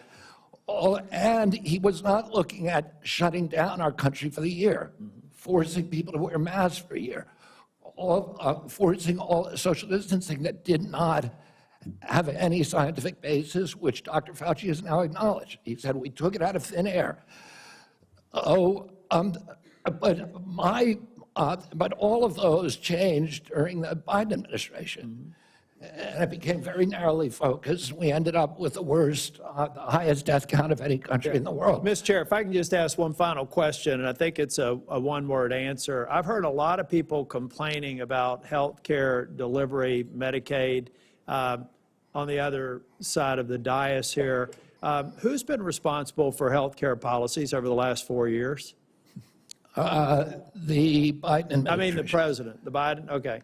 Yeah. So that, I'd like to have heard more of those in oversight hearings over the last 4 years. I haven't, but I'm glad that there's an acknowledgement that you're inheriting a problem that needs to be fixed. Thank you. Thank you, Senator. Senator Sanders. Thank you, Mr. Chairman. Mr. Kennedy, thanks for being with us. I very much like the slogan that you coined, Make America Healthy Again. And I strongly agree with that effort. Despite spending, as you indicated, 2 or 3 times as much per capita on health care as other nations, we have 85 million people who are uninsured, underinsured. We have all kinds of chronic illnesses. Our life expectancy is lower than other countries. And for working class people in this country, they are living 6, 7 years shorter lives than the top 1%. We got a problem, okay? And I'm going to suggest some ideas that I think can remedy that. Last year, the insurance industry in this country made over $70 billion, while at the same time, 85 million Americans are uninsured or underinsured. Do you agree with me that the United States should join every other major country on earth and guarantee health care to all people as a human right? Yes? No? Senator, I can't give you a yes or no answer to that question. Health care a human right? Is health care a human right? In the way that free speech is a human right, yeah. I would say it's different, because if with free speech doesn't cost anybody anything, but in healthcare, if you smoke cigarettes for 20 years and you get cancer, you are now taking from the pool. Well, and so are you guaranteed the same right, or is there also a duty? I'm sorry. I'd love to talk for an hour with you. We got a few minutes left here. All right. Every other country on earth says healthcare, whether you're poor or rich, young or old, is a human right. I'm not hearing you say that. All right, you've talked about the drug companies, and maybe we agree on this one. As you all know, despite the drug companies making over $100 billion in profits, paying CEOs outrageous compensation packages, we in some cases pay 10 times more for the same drug. will you support legislation that I will introduce which says that in America we should not be paying a nickel more for prescription drugs than people around the rest of the world? Yes, no? To equalize it, Not to equalize it, that we should not be paying more than other countries for the same damn drug. President Trump has asked me, in fact, I had a meeting with President Trump a week ago where we showed him the charts. He knows the charts. We're paying 10 times more from Europe. That's right. And are you going to commit to us that you will end that absurdity? I think in principle we can. We should end that disparity. Good. Okay. That's great. All right. I happen to believe that climate change is real, it's an existential threat, and it is a health care issue. Donald Trump thinks that it is a hoax originating in China. Question is, in your judgment, is climate change a hoax or is it real, causing devastating problems? President Trump and I, from the beginning, from our first meeting, agreed to disagree on that issue. I believe climate change is existential. My job is to make Americans healthy again. All right, you believe that, you think I'm, that you disagree with Trump, you don't think climate change is a hoax, is what I'm hearing. my job here is to I'm make just asking you that, Americans Mr. Kenny, not a trick question. I answered your question, Senator Sanders. Okay, you disagree with the president on that. I answered your question. Okay. I'm going to pick up on a point that Senator Hassan made. Look, there is no question that abortion is a divisive issue in this country. I would say a majority of the people are pro-choice. There's a strong minority who are pro-life. A year and a half ago, you went to New Hampshire, running for president, gave a speech, and you talked about government should not tell a woman what she can do with her own body. That's her choice. Now, I think everybody on that side is pro-life. I think everybody here is pro-choice. I have never seen any major politician flip on that issue quite as quickly as you did when Trump asked you to become HHS secretary. Tell me why you think people should have confidence in your consistency and in your word when you really made a major U-turn on an issue of that importance in such a short time. Senator, I believe, and I've always believed, that every abortion is a tragedy. But you told the people in New Hampshire that it was their right. All right, let me do a last question here because I'm running out of time. I think the gist of what you're trying to say today is you're really pro-vaccine, you want to ask questions. You have started a group called the Children's Health Defense. You're the originator. Right now, as I understand it, on their website, they are selling what's called onesies. These are little things, clothing for babies. One of them is titled Unvaxxed, Unafraid. Next one, and they're sold for $26 a piece, by the way. Next one is No Vax, No Problem. Now, you're coming before this committee and you say you're pro-vaccine. Just want to ask some questions. And yet your organization is making money selling a child's product to parents for $26, which casts fundamental doubt on the usefulness of vaccines. Can you tell us now that you will, now that you are pro-vaccine, that you're going to have your organization take these products off the market? Senator, I have no power over that organization. I'm not part of it. I resigned from the board. Yeah, that was just a few months ago. You founded that. You certainly have power. You can make that call. Are you supportive of this? I've had nothing to do with leadership. Are you supportive of these onesies? I'm supportive of vaccines. Are you supportive of this clothing, which is militantly anti-vaccine? I am supportive of vaccines. I will. I want good science, and I want to protect. But you will not tell the organization you founded not to continue selling that product. Thank you, Mr. Chairman. Senator Blackburn. Thank you so much, Mr. Chairman, and thank you so much for being with us today. And I have no doubt that you will be confirmed and you are going to do such a solid job for the people of this country. And I do have several issues I wanted to talk with you about, and didn't have time to cover them all when we met prior to the meeting, but rural health care is very important to me and the people of Tennessee. 78 of our 95 counties are rural counties. Now, over the last few years, we've seen hospital closures. So we have focused on access in rural areas. And my rural health agenda, which is bipartisan, focuses on innovation, telehealth, access points. It focuses on work shortages, and also Senator Warner and I have together focused on making certain that we address the area wage index and do that fairly for our citizens that are in rural communities. So I would like a commitment from you that when confirmed, you and your CMS administrator will work with us to make certain that the area wage index is balanced and that it is fair to rural areas. Senator, both Dr. Oz and myself recognize that rural health care is in crisis in this country, and that is catastrophic for our entire country. And I talked a little bit about my commitment to rural health earlier in this hearing. The regional price points, as you know, are set by Congress and not by HHS. I will certainly, and I know Dr. Oz will certainly work with you to make them sensible. We look forward to that. Also, you and I, before you came forward as the secretary, the nominee, we had talked in years past about over-medicating youth and concerns over that. And I was looking at a report from TennCare, which is our Medicaid program in Tennessee.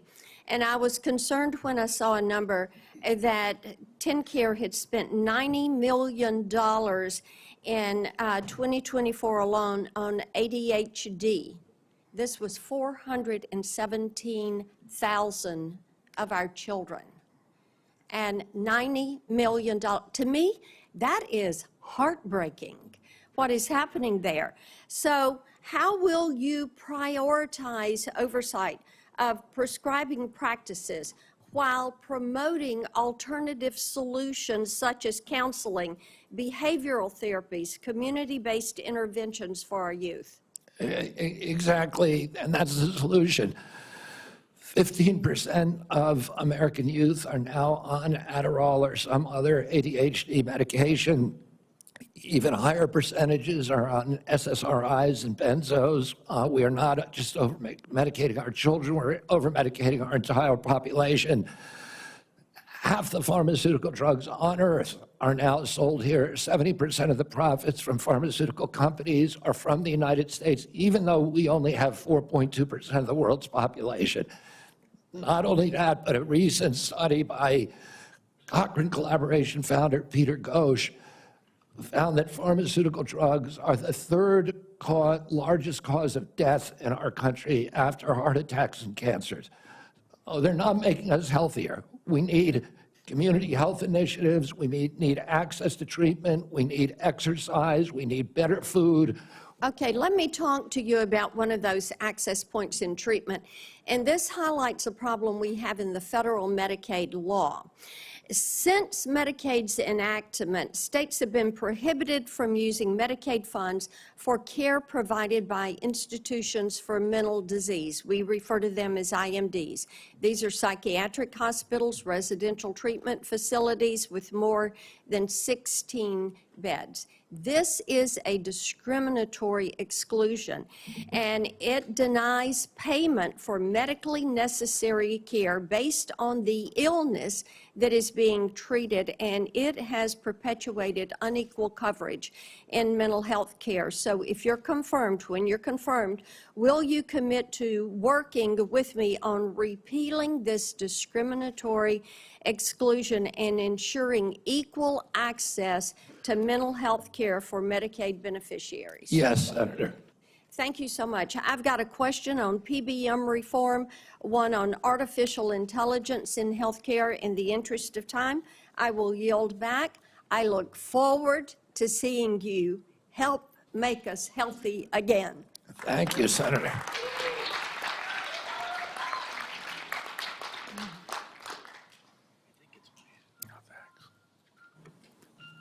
Senator Lujan. What? No, you're next. I'm next. Excuse me, I made a mistake. It's Senator Cantwell. Thank you so much. Thank you, Mr. Chairman, and congratulations on your nomination, Mr. Kennedy. And I've been absent only because I've been in another hearing with the nominee to be the Commerce Secretary. So I will review everything that you've said today and look at that diligently. But one of the things that I wanted to discuss with you is I represent a very big innovation state. And innovation in healthcare specifically. Innovation like NIH funding to the Fred Hutch Cancer Center that helped develop the HPV vaccine, which has the potential to eliminate over 95% of cervical cancer. NIH also funds a lot of jobs and grants, nearly 11,000 people in the state of Washington and over $1.2 billion worth of grants. So while I agree with you on healthy foods, I definitely am troubled by the medical research side of innovation and some of the things that you have said. In fact, this issue about laying off 600 employees at NIH, or giving the fact that, to quote, give infectious disease a break for 8 years. So we've had a chance to talk about this a little bit, but the most striking example of this is when COVID hit.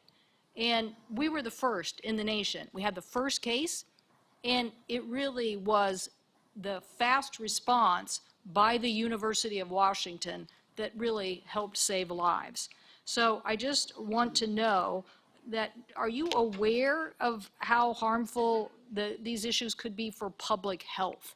That public health in and of itself could be affected by these kind of anti-science views?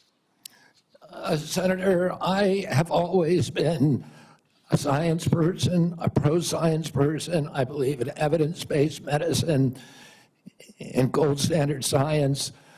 When I said, and I've explained this before you came in, that 600 people out of a workforce of 91,000 is pretty typical. Last year alone, President Biden replaced 3,000 people at HHS and 700 at NIH. I want to say this.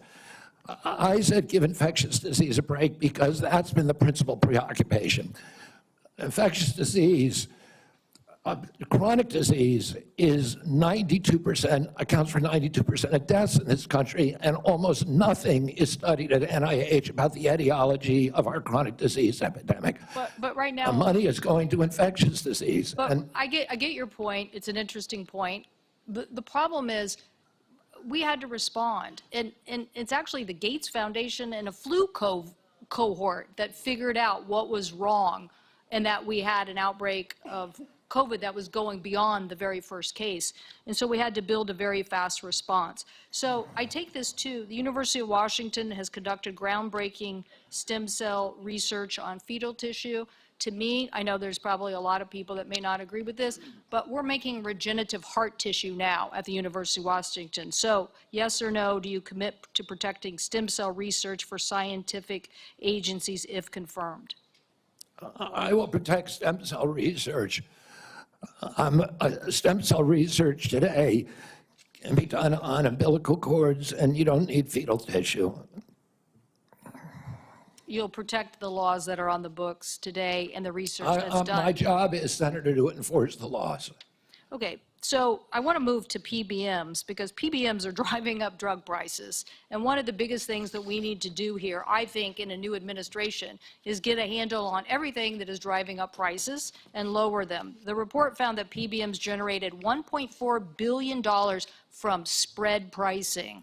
That is where they are able to basically set the price, not reimburse pharmacies, and then pocket the rest. We've had bipartisan legislation in several different committees now to get at this. What do you think the solution is?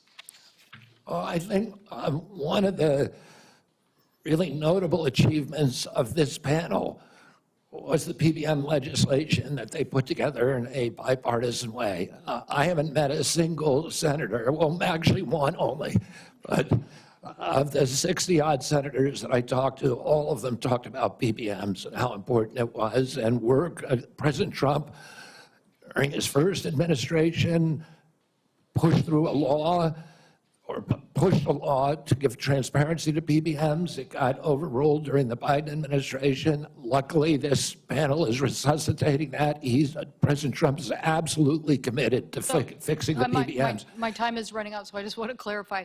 You believe that we should pass these laws that now have been proposed in the Senate? I haven't read the entire law, so I don't know, but I think that we need to reform the PBMs. I think we need But, to get rid of all of these vested interests that are draining money from the system. Okay, somebody suggested, though, that you thought you should convene the PBMs and talk to them about some sort of self-regulation. So I am trying to distinguish between these people who basically are doing illegal activities and ripping off, really, they're creating pharmacy deserts in my state. So I'm asking you whether you believe that we have to legislate in this area.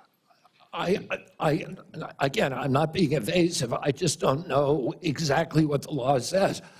I met with the PBMs. I met with pharma. My job is to meet with all the stakeholders. I've been meeting with stakeholders for 40 years. People I was suing, you want to hear from the other side.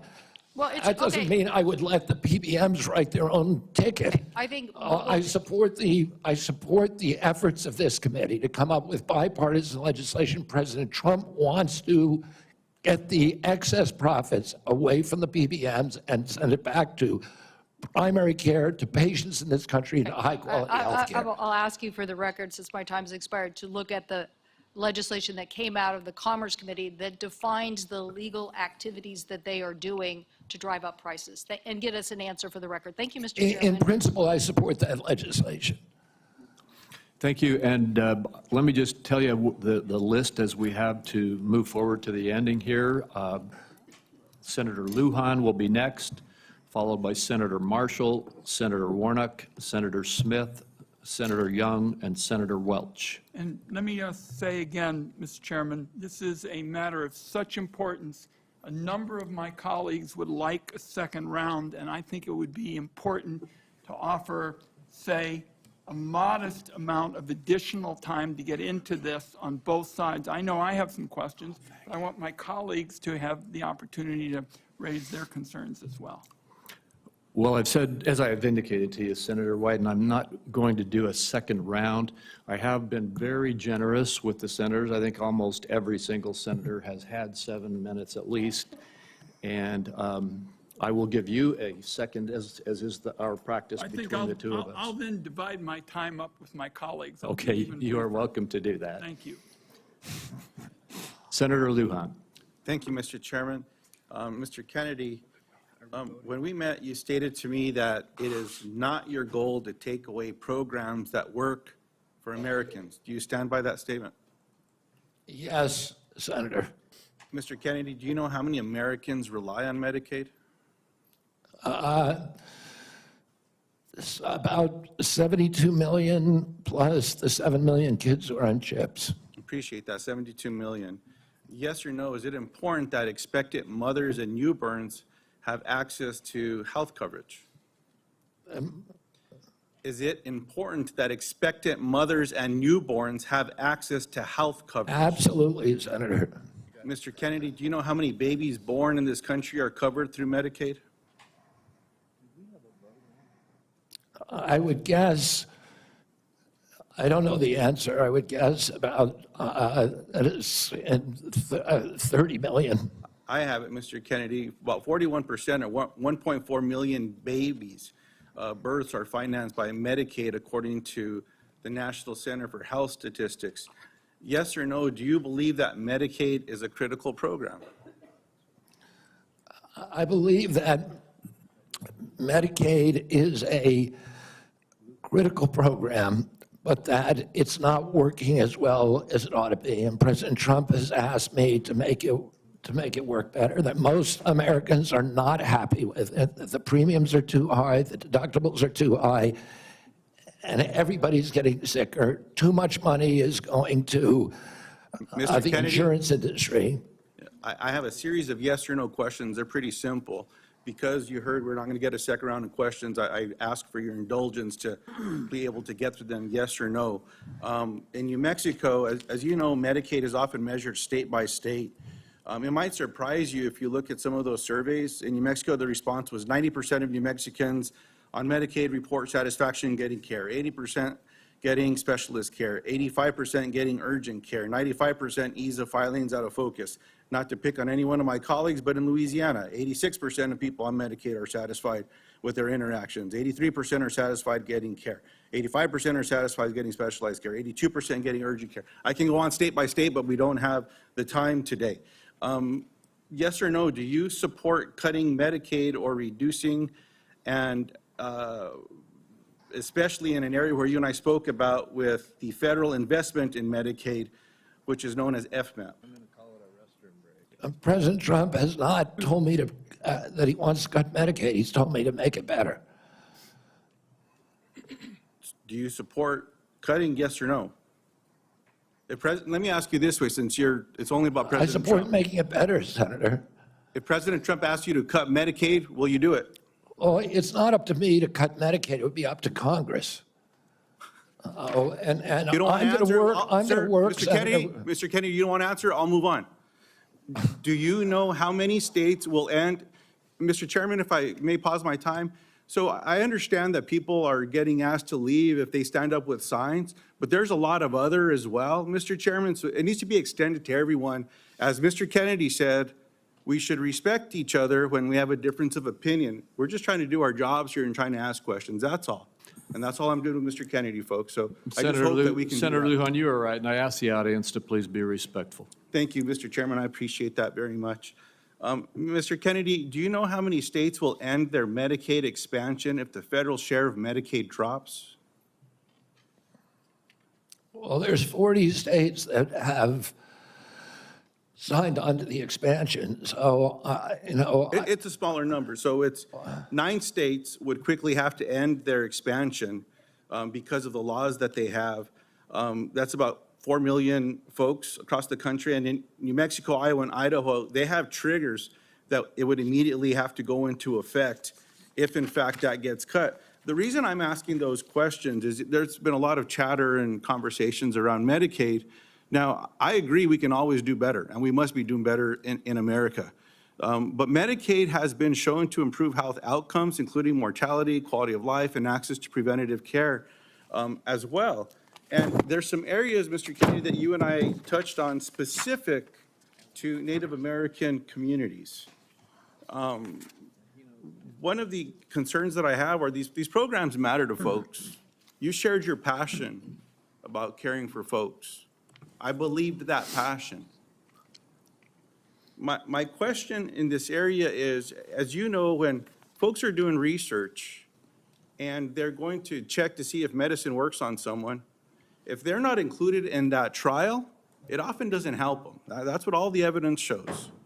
So what are you going to do when programs are eliminated to require the inclusion of Native Americans in clinical trials when it comes to life-saving medicine?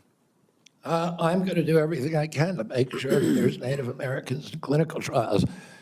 As I said to you when I visited your office, I spent 20% of my career working on Native issues.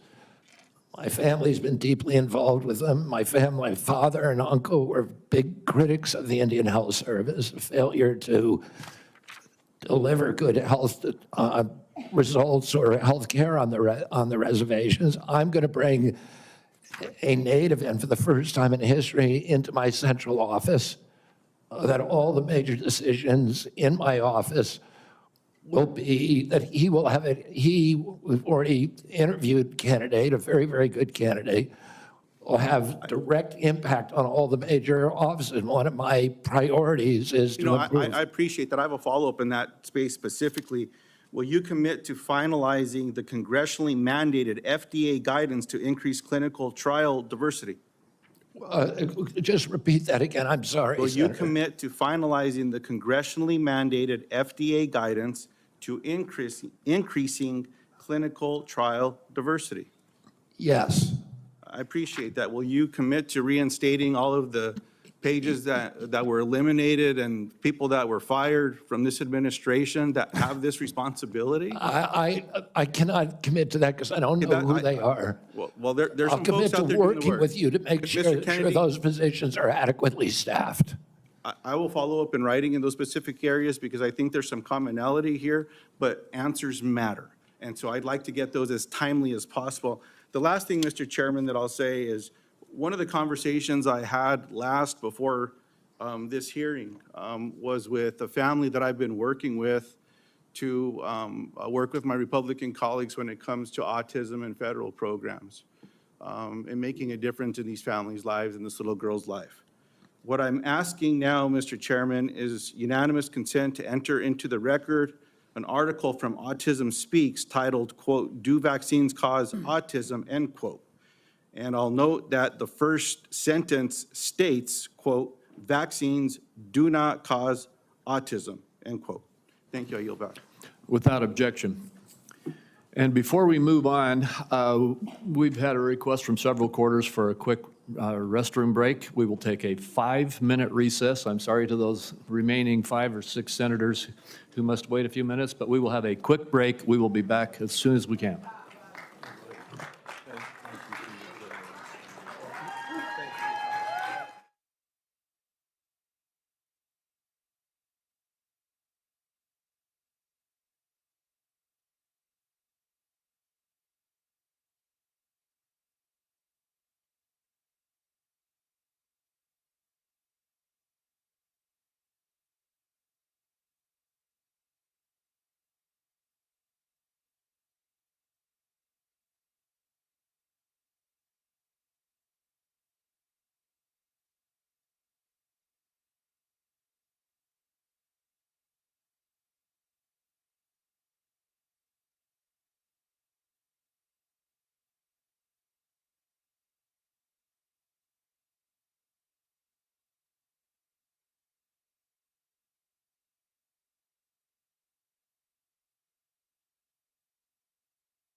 This committee will continue and come out of recess and go back into session.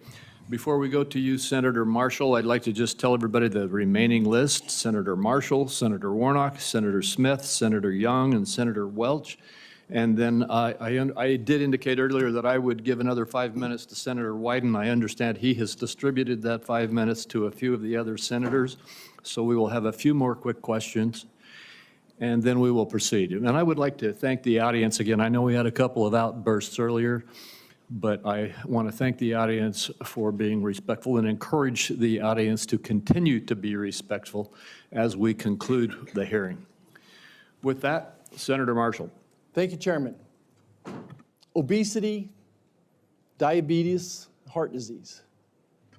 Obesity, diabetes, heart disease account for probably 80% of health challenges in America.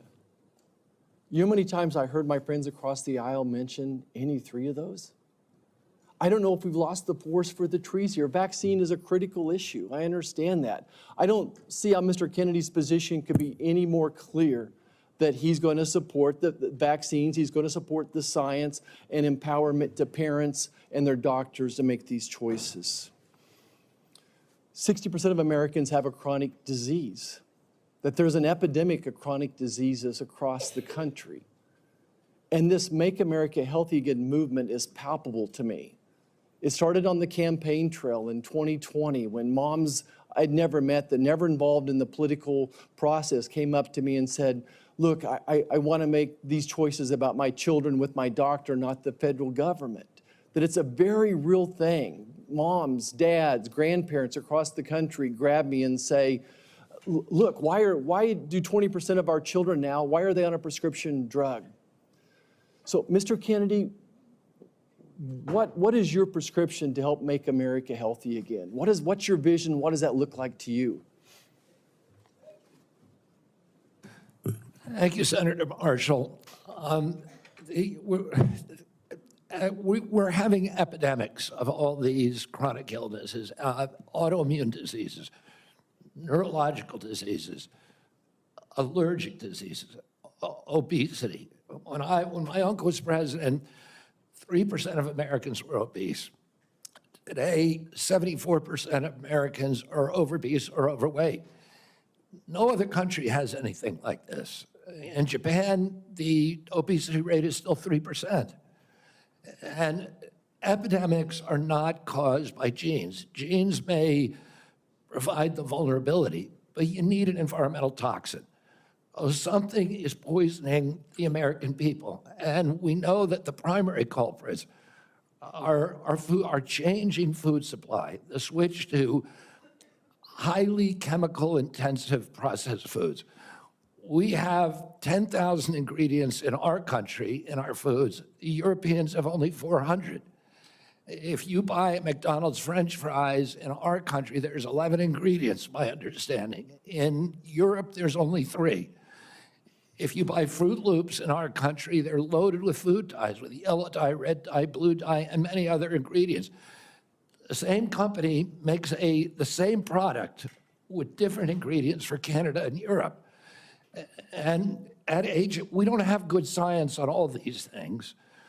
And that is deliberate. That's a deliberate choice not to study the things that are truly making us sick, that are not only contributing to chronic disease, but to mortalities from infectious disease.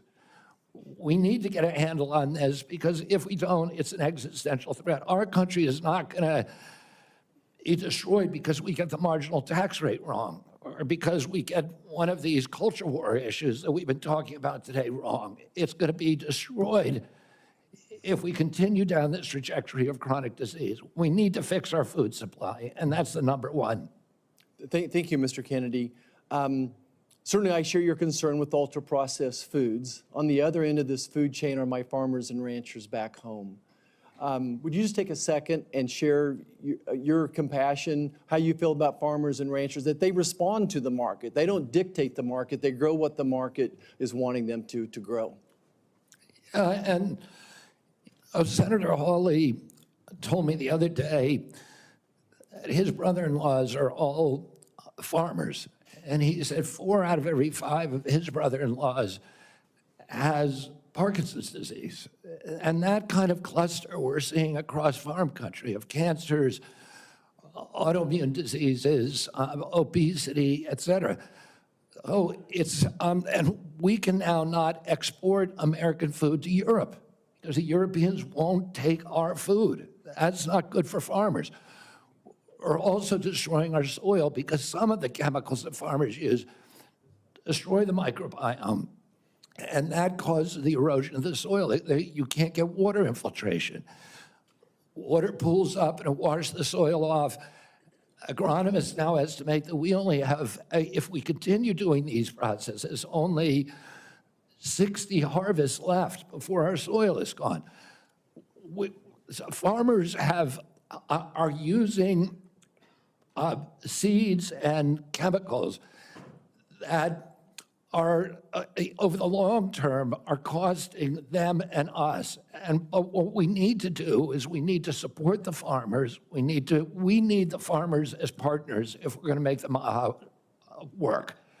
And I don't want a single farmer to go out of business under our watch. I don't regulate farms. If I'm privileged to be confirmed, I'm not regulating farms. That's under USDA. But I want to partner with all of my decisions with USDA and with the farm community to make sure that we don't lose more farmers in this country, but that we also transition. We offer and incentivize transitions to regenerative agriculture, to no-till agriculture, and to less chemically intensive. And by the way, I've also met with the chemical industry and the fertilizer and herbicide companies, and they want to do the same thing. Oh, and I think we're on the trajectory to do that, and we need to incentivize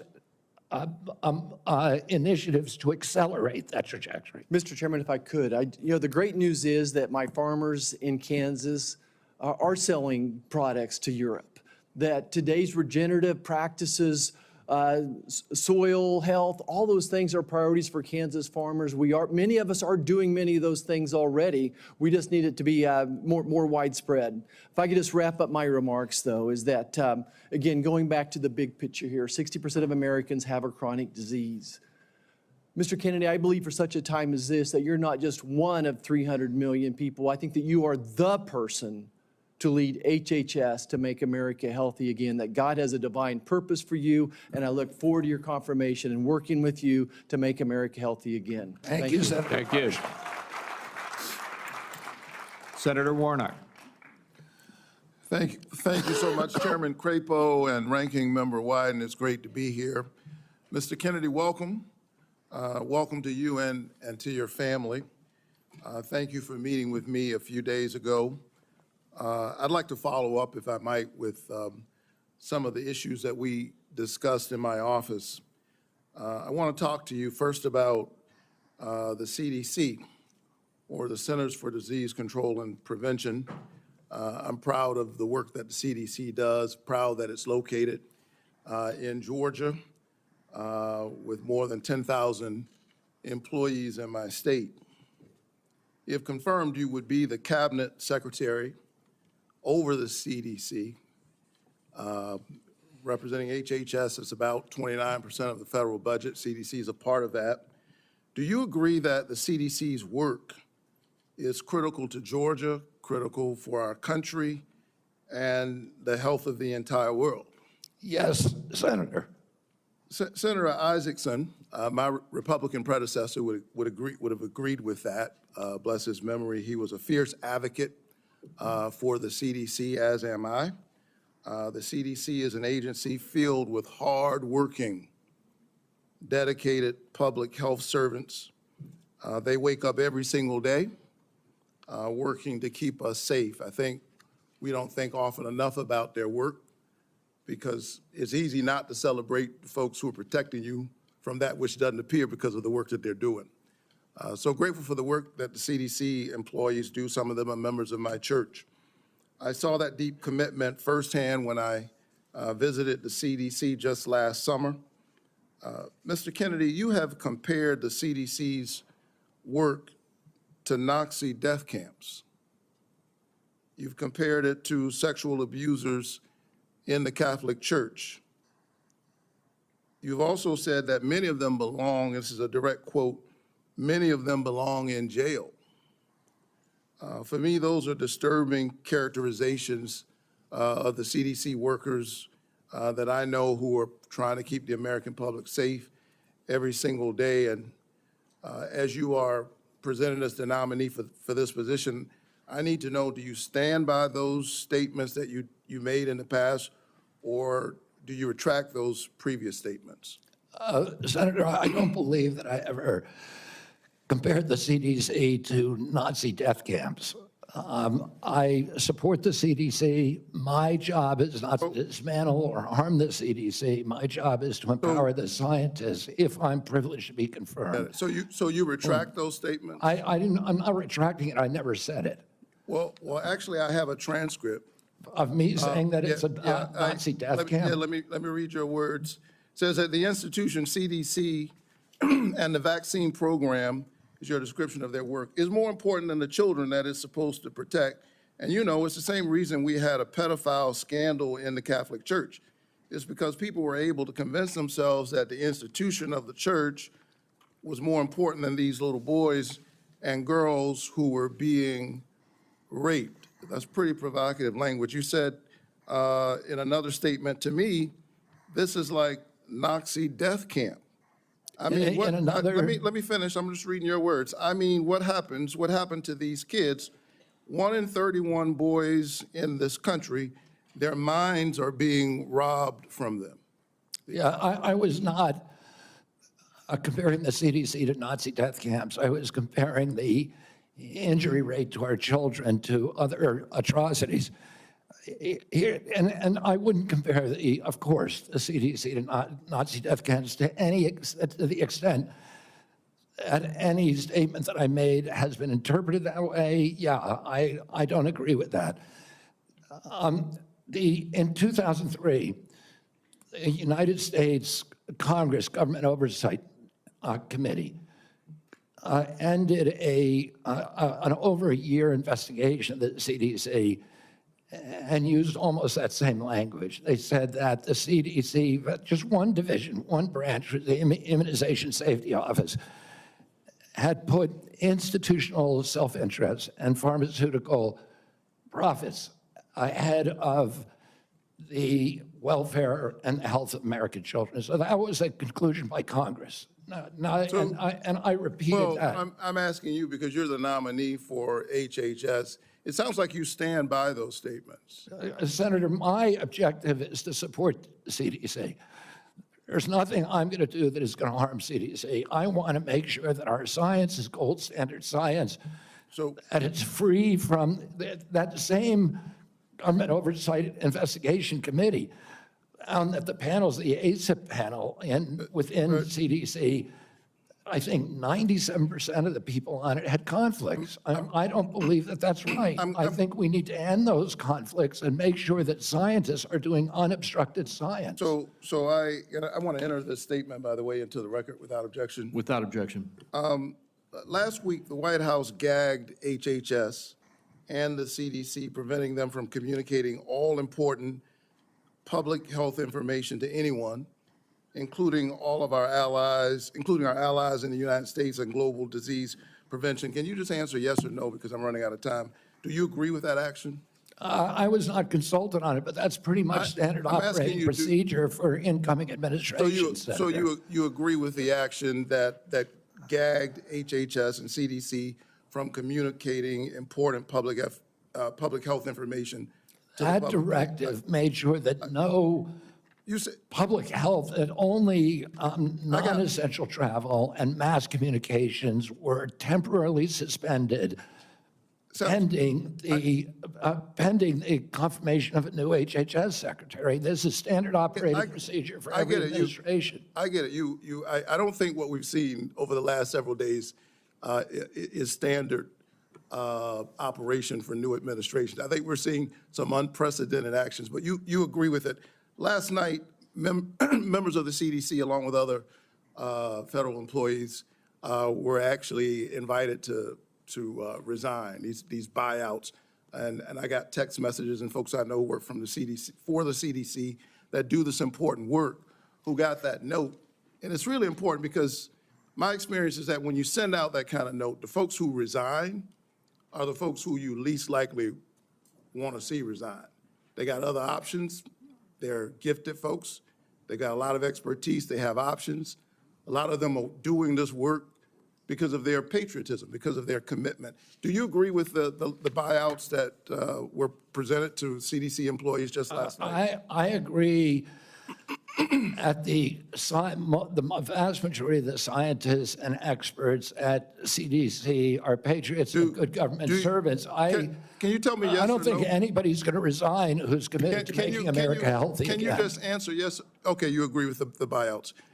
In our meeting, I asked you to confirm your support for the Affordable Care Act.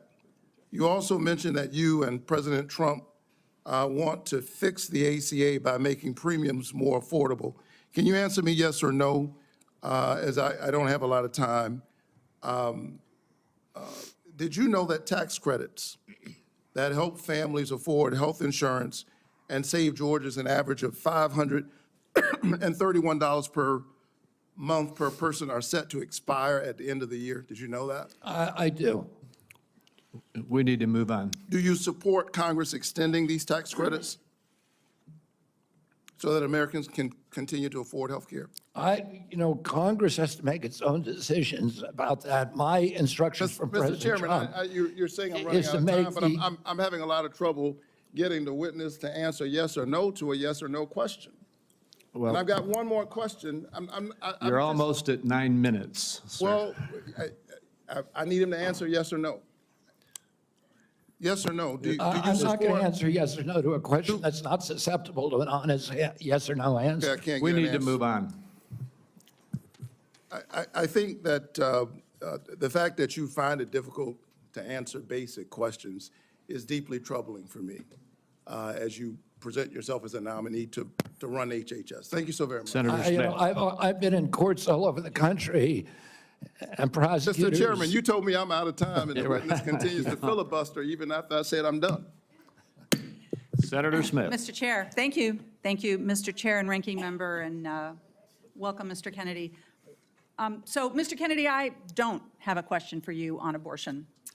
I think that my colleagues on both sides of the aisle have covered this, but I want to say I can respect people who have different views than mine on this issue, but it's hard for me to respect people who won't give a straight answer to what they think on this issue in particular. Mr. Chair, I just want to note that I understand that anti-choice advocates have said that in these hearings they were looking to hear Mr. Kennedy provide some reassurance that he is on their side, and I'm not hearing that. And I think most Americans are looking for some hint that the decisions that people make about abortion should be personal and private, and they should be free to make those decisions without government interference, and I'm not hearing that either. To make it worse, the answers that you have given tell me that the Trump administration is more than willing to restrict or even ban medication abortion without a single act of Congress, and even in states where abortion is legal. And what is clear to me is that you and President Trump are dangerous to women's access to mifepristone. So having said that, I want to move to a different topic. Mr. Kennedy, I appreciate Senator Cornyn's questions about mental and behavioral health, something that I care a lot about. I know that you and your family have had personal experience with mental health challenges, as have I. And I agree that the mental health crisis in this country is a crisis. So let me ask you, in an interview in 2023 and again in 2024, you blamed school shootings on antidepressants. You said, and this is a quote, "There is no time in American history or human history that kids were going to shoot schools and shooting their classmates. It really started happening coterminous with the introduction of these drugs, with Prozac and with other drugs. So do you believe, as you've said, that antidepressants cause school shootings? Should be a simple question. I don't think anybody can answer that question, and I didn't answer that question. I said it So should be your answer studied. is, I said it should be studied along with other potential culprits, so like they may cause. social media. But I don't know. I would never make, because there's no science on that, Well, Senator. there is, Senator, there is, Mr. Kennedy. Thank you for the promotion. The science shows that there is no link between school shootings and antidepressants. And in fact, most school shooters were not even treated with antidepressants. And of those that were, there was no evidence of association. You know, I don't think you my can say question that, is, Senator, because of HIPAA rules, nobody knows. well, that is, Mr. Kennedy, do you think that people who take antidepressants are dangerous? I think, listen, I'm not going into HHS if I'm privileged to be confirmed with any. So you can't say that people to who. impose any preconceived ideas that I may have. I just want to have Okay, good science. So you're not saying that they aren't dangerous, which means that they could be That's it. dangerous. Let me ask you this. That's not true. You've described Americans who take mental health medications as addicts who need to be sent to wellness farms to recover. Is that what you believe? No, of course, I didn't say that Yes, you anybody should be compelled to do anything. No, but I'm you for- said they should be sent. I said they should be available to them. You I said didn't that- say they should be sent. You said that folks Kicking and that take screaming. antidepressants are like addicts. That I can provide that, Oh, I Mr. think Chair. they should have the availability. Listen, I know people, So- including members of my family, who've had a much worse time getting off of SSRIs than people have getting off of heroin. It's the withdrawal period is, I mean, and it's written actually have on the s- label. I have some This is experience very with well this documented. myself, Mr. Kennedy.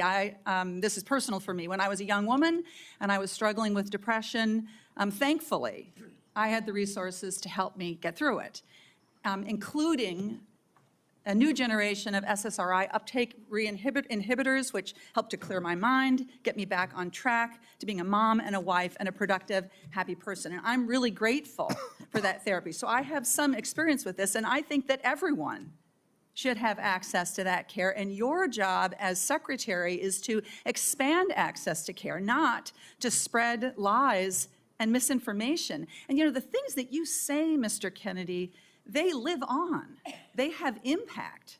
And you know, we're having this conversation at the same moment that my Republican colleagues are looking to try to figure out how to save money any way they can. And so they want to cut Medicaid. Let's just think about this for a minute, because you're going to be, should you be confirmed, you would be responsible for CMS, which provides mental and behavioral health care to millions of Americans. Close to 40% of folks on Medicaid have a behavioral health condition. And you would be part of this administration that would be looking to cut Medicaid. So, Mr. Kennedy, these statements that you've made linking antidepressants to school shootings, they reinforce the stigma that people who experience mental health every day face every single day. And I'm very concerned that this is another example of your record of sharing false and misleading information that actually really hurts people. Senator, you're Thank you, Mr. mischaracterizing my statements. I am only putting into the record what you have said, Mr. Kennedy. You're mischaracterizing my statements, and I'm happy that you had a good experience on SSRIs. Many Americans have very good experience on it. Others have That not. would be an issue between them and their physicians, and not for And the future exactly. head of HHS to be just putting out misinformation Exactly. about the dangers of SSRIs and other antidepressant medication, spreading the stigma and the fear that we're actually trying to overcome. Do you think physicians, when they make that prescription, ought to have access to good science? Of course they do, and Right, I don't that's all think I that- believe too. And you and I are in agreement, Senator. And to your point that you made when you made these statements, it was not based on good science. I don't know what it was based on. I was saying the science needed to be done. I was saying these are potential culprits. We're coterminous, and I named other things. I said video games. I said social media. I said SSRIs. SSRIs have a black box warning of suicidal, homicidal behavior. Mr. Chair, I will submit to the chair the information that I have about what Mr. Kennedy has said linking antidepressants to school shootings. Thank you. Senator Young. Thank you, Mr. Chairman. Good to see you, Mr. Kennedy.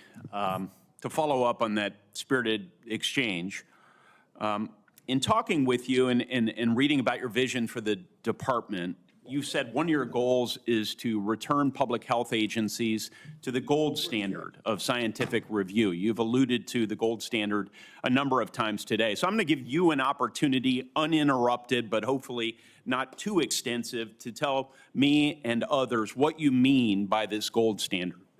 The gold standard means real scientific research with replication of studies, which very rarely happens now at NIH. We should be giving at least 20% of the NIH budgets to replication. We should make sure that all the science is published with the raw data. We should make sure that the peer reviews are also published. And I'll give you a quick example.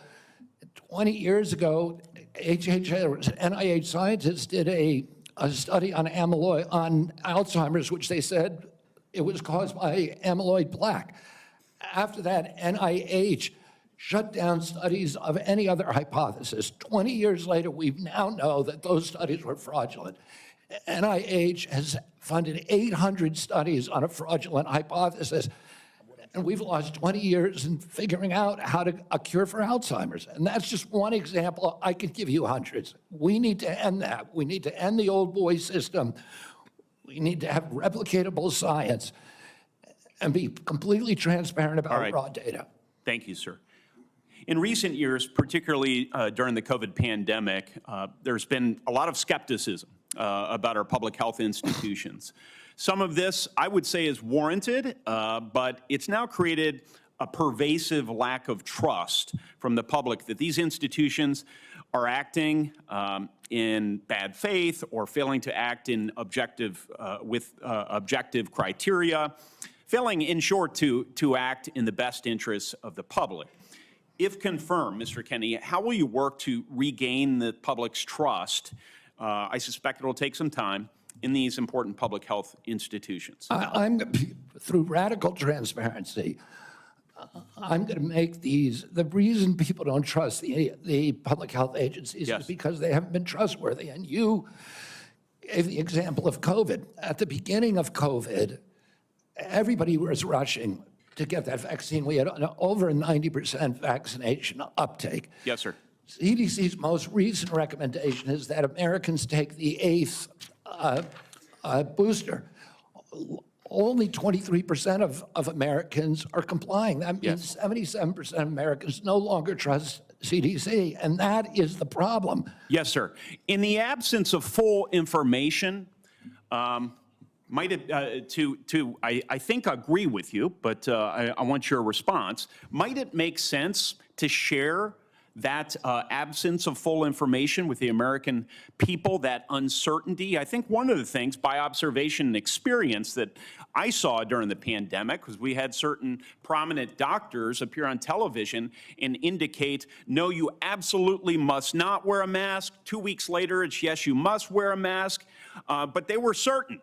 And they even demonized people for not following the latest science, knowing there's a high level of uncertainty in that science. Would a measure of humility, and as you say, radical transparency demonstrates humility, help rebuild trust over a period of years? Absolutely. We need to tell Americans what we don't know. We need to make sure studies that reach a null hypothesis are also published. And that doesn't happen. Sir, I think you are right about why healthcare costs are so high in the first place. The answer is indeed chronic disease. 90% of our healthcare spending goes towards managing it, as you say in your open statement. It's not in the main because of waste, fraud, and abuse, although we know some exist. It's not in the main because we have greedy executives at innovative, world-class companies. It's not in the main because we haven't yet adopted an unsustainable Medicare for all scheme. It's because of this. So I'm encouraged that you intend to make that a point of emphasis as it pertains to your future leadership. I will say, with respect to COVID, it's not over for a lot of Americans. It's not over. I know the mission accomplished banner was convenient for the last administration. But as we continue to navigate the ongoing impacts of the COVID pandemic, we have many individuals here in the United States and around the world who are suffering from long-term health effects that significantly impact their quality of life, work, and daily activities, and they've been largely ignored. Funding for long COVID research was appropriated by Congress in December of 2020, followed by additional funding directed by the Biden administration in February 2024. Patient groups and industry publications have criticized the slow pace of clinical trial design and enrollment. If confirmed, will you collaborate with healthcare providers, researchers, and effective communities to better understand and mitigate long COVID's impact? Yes or no, please? Absolutely, Senator. There's 16 million Americans. Will you commit to prioritizing long COVID research and integrate this work into broader healthcare policies? Yes or no, please? Yes. Patient groups, experts, and industry publications have raised concerns around existing long COVID funding being spent on observational research. In particular, criticism was directed towards recover funding being used to duplicate existing findings instead of funding trials for potential treatments or diagnostics. If confirmed, Mr. Kennedy, will you work with Congress so that going forward, long COVID funding will be directed primarily towards trial or novel research directions and not replicating existing observational research? Yes or no? Absolutely, Senator, with enthusiasm. Thank you so much. If confirmed, how will you create a balance between your personal priorities of chronic disease and healthy lifestyle and the ongoing critical work of the department in areas that are focused on incentivizing and advancing innovation in modern medicine and pharmaceutical discovery? I think innovation is going to be the key to public health. And we have a unique opportunity now in history because of AI, because of telemedicine, and because of the quality of people that are now coming to HHS to actually save public health. But it's all going to rely on innovation, and I don't want to do anything that inhibits or impairs the pace of innovation. That's encouraging. From approving AI algorithms to determining Medicare coverage, we certainly need more innovation, and we need good people in the department to assist with that effort. So I'll follow up with a question about how you're going to attract and retain good people. Thank you, Chairman. Sorry to shut you down a little faster than I did the others, Senator Young. We are up against a vote deadline here, and we have one more senator who gets his full time. I hope you'll keep it as close to 5 minutes as you can, Senator Welch. And then I've promised Senator Wyden, 5 more minutes? To be divided 1 minute with my colleagues getting 1 minute. And then if we can do that, we can get over to vote before they call the vote on the floor. Thank you very much. Thank you, Mr. Kennedy. And as you know, I'm have great reverence for your family. I'm from Massachusetts. When I got out of college, I was in the first class of Robert Kennedy Fellows, the memorial created by your family to honor the service of your father. I do community organizing in the west side of Chicago. And I certainly admire your energy in your effort here and desire to serve. You know, there's a couple of things that are really important here. This is not just about a debate on vaccines. It's a debate about the qualifications, experience, and priorities as to the person that will head Health and Human Services. And it's not just about what your answers are today or what the questions are. It obviously has a lot to do with your whole record and your whole history. You know, your sister in her letter, or pardon me, your cousin in her letter said, you've always been charismatic, able to attract others through the strength of your personality, willingness to take risk and break rules. That's, I guess, an attribute, but it can be a danger. The question I fundamentally have is whether your willingness to disrupt and maybe break rules is going to be dangerous and destructive. The character questions we didn't go into here, but there's some sketchy things you've acknowledged. Your history with heroin, you've gotten over that, but there's incidents that do I think, concern the question of whether the stability is there to be in charge of this major organization. And that's compounded by my concern that you don't have any experience managing a large organization, that you don't have any experience in government. So those are things that have to be taken into account.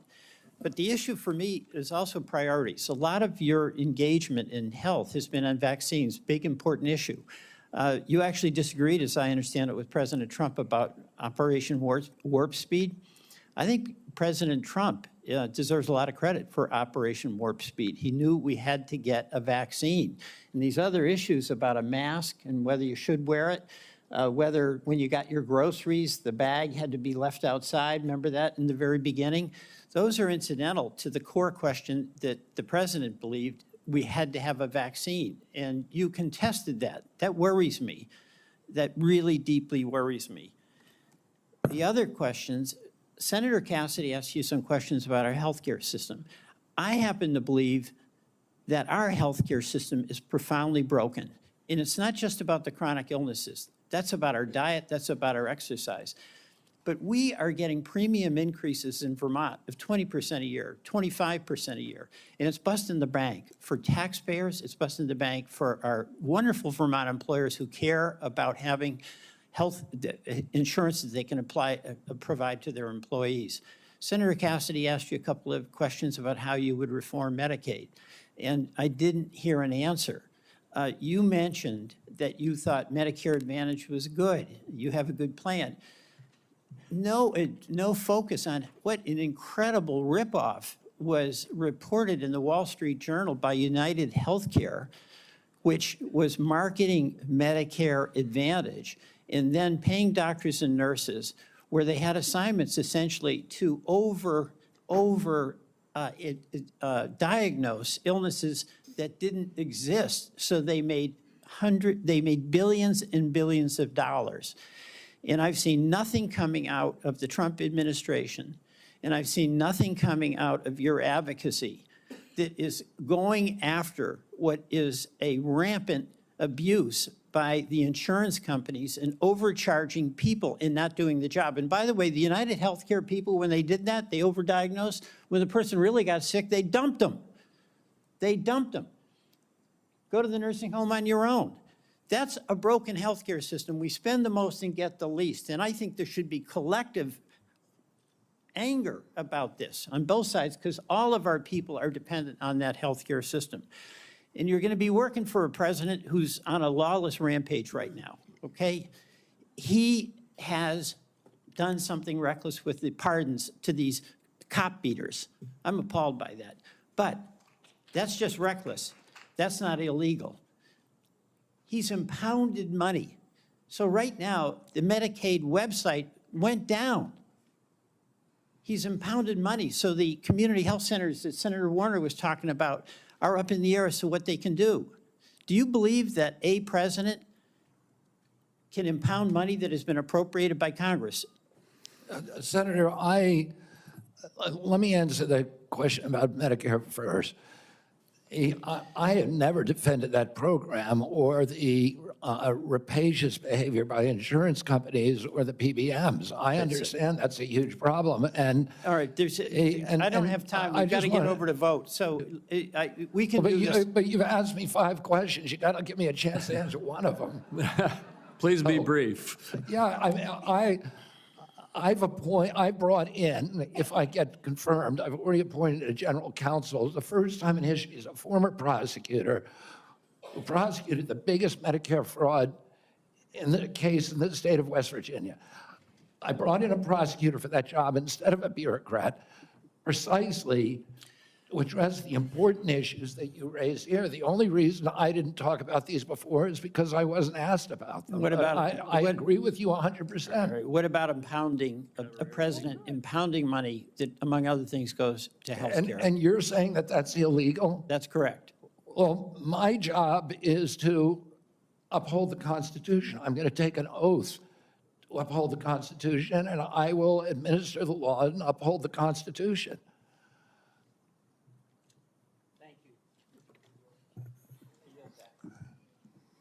Mr. Chairman, I believe Under what we've discussed, I control 5 minutes. I'm going to take one and give one to each of my 4 colleagues that remain. All right, and I would just say, this vote, they're going to call it in about 8 minutes. Thank you. So we have very little time. Two hours ago, colleagues, I asked Mr. Kennedy to reconcile his many anti-vaccine statements with his handful of pro-vaccine statements.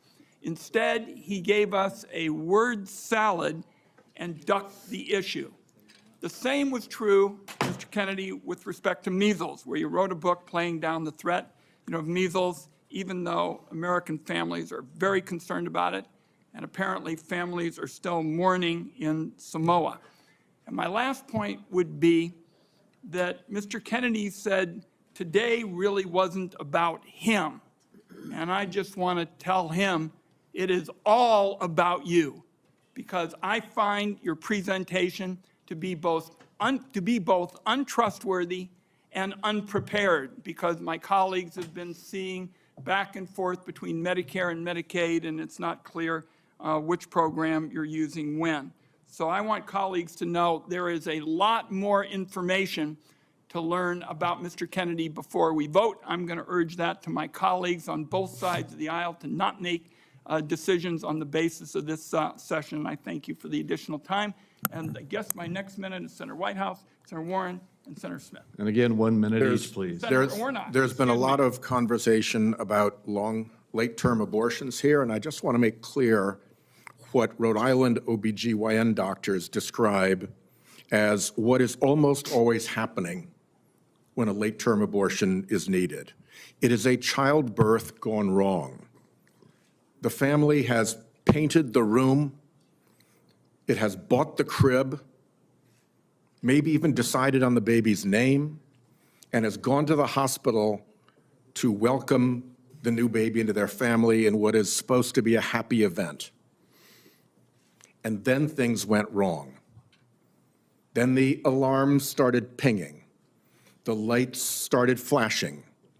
The medical professionals started rushing in.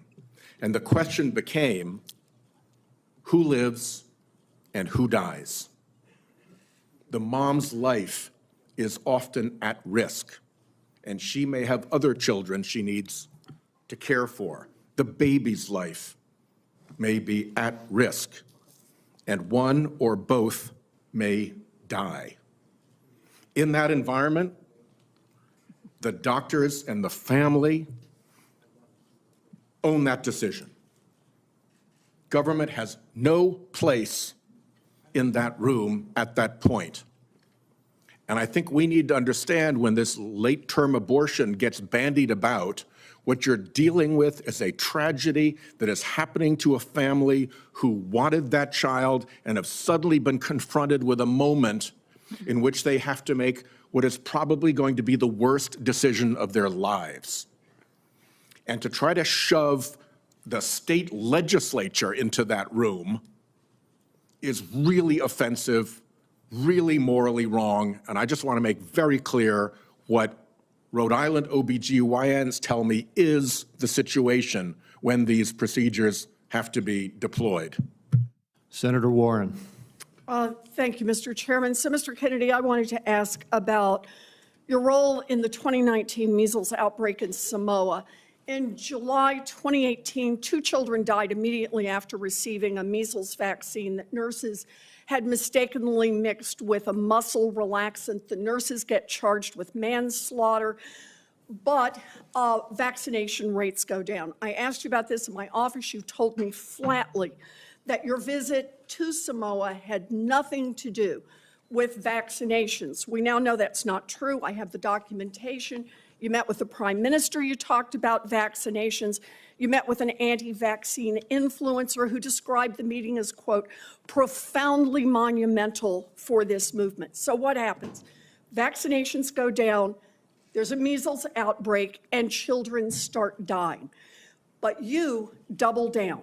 You didn't give up. Just 4 days after the Prime Minister declared a state of emergency, 16 people already dead, you sent a letter to him promoting the idea that the children had died not from measles, but from, quote, defective vaccine. You launched the idea that a measles vaccine caused these deaths. You are a very influential man. In fact, you are called the leader of the disinformation dozen.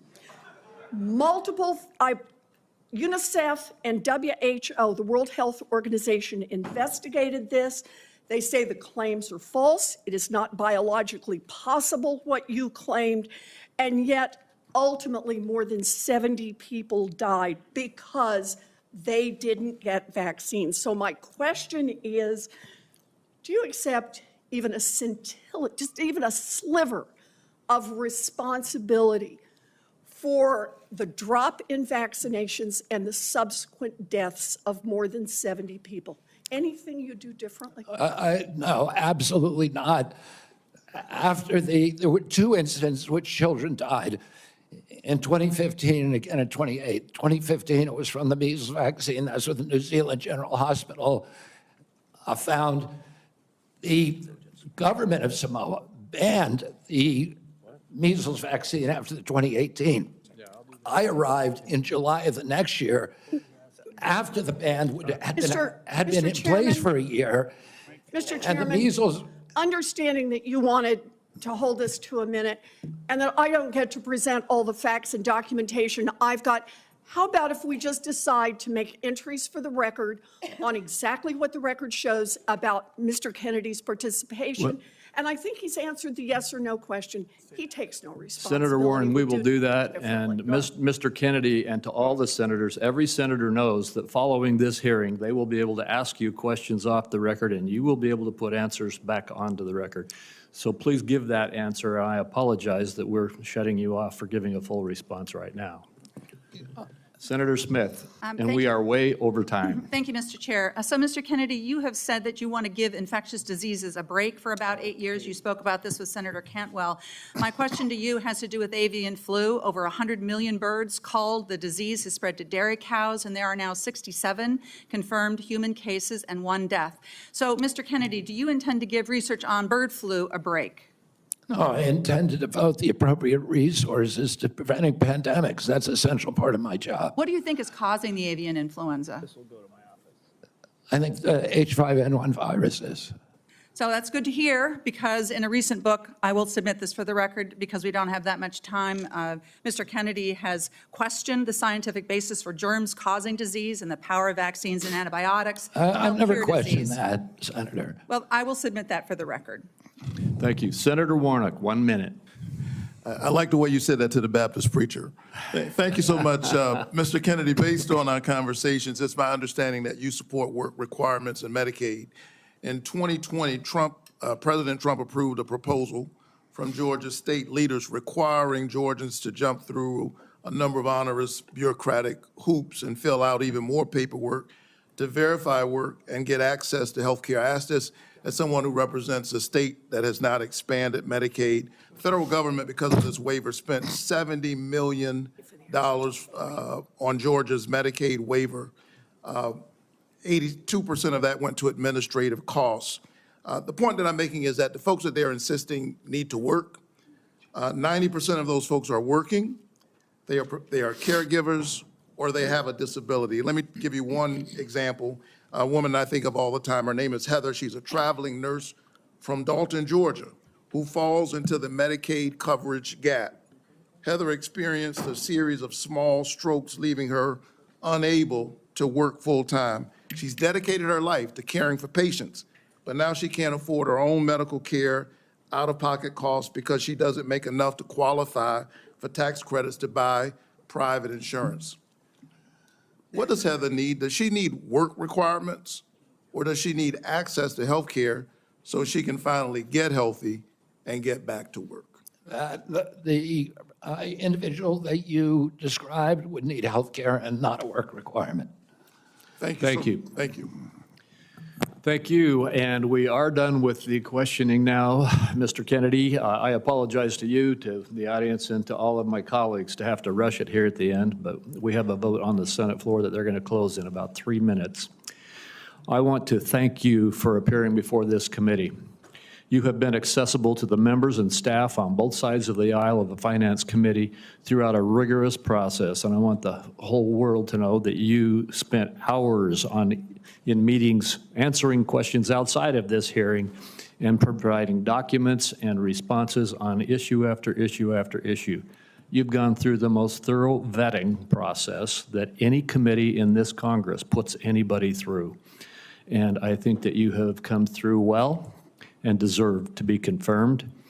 I would like to remind my colleagues that the deadline for submitting any questions for the record is 5 p.m. today, 5 p.m. today. And Mr. Kennedy, we ask that you respond to those questions as quickly as you possibly can. With that, I'm going to leave you in this room and run over to vote. This hearing will be adjourned. I still encourage the audience to be polite and respectful no matter what side of the issues you may be on. And Mr. Kennedy, I look forward to working with you. Thank you, Mr. Chairman. We're adjourned.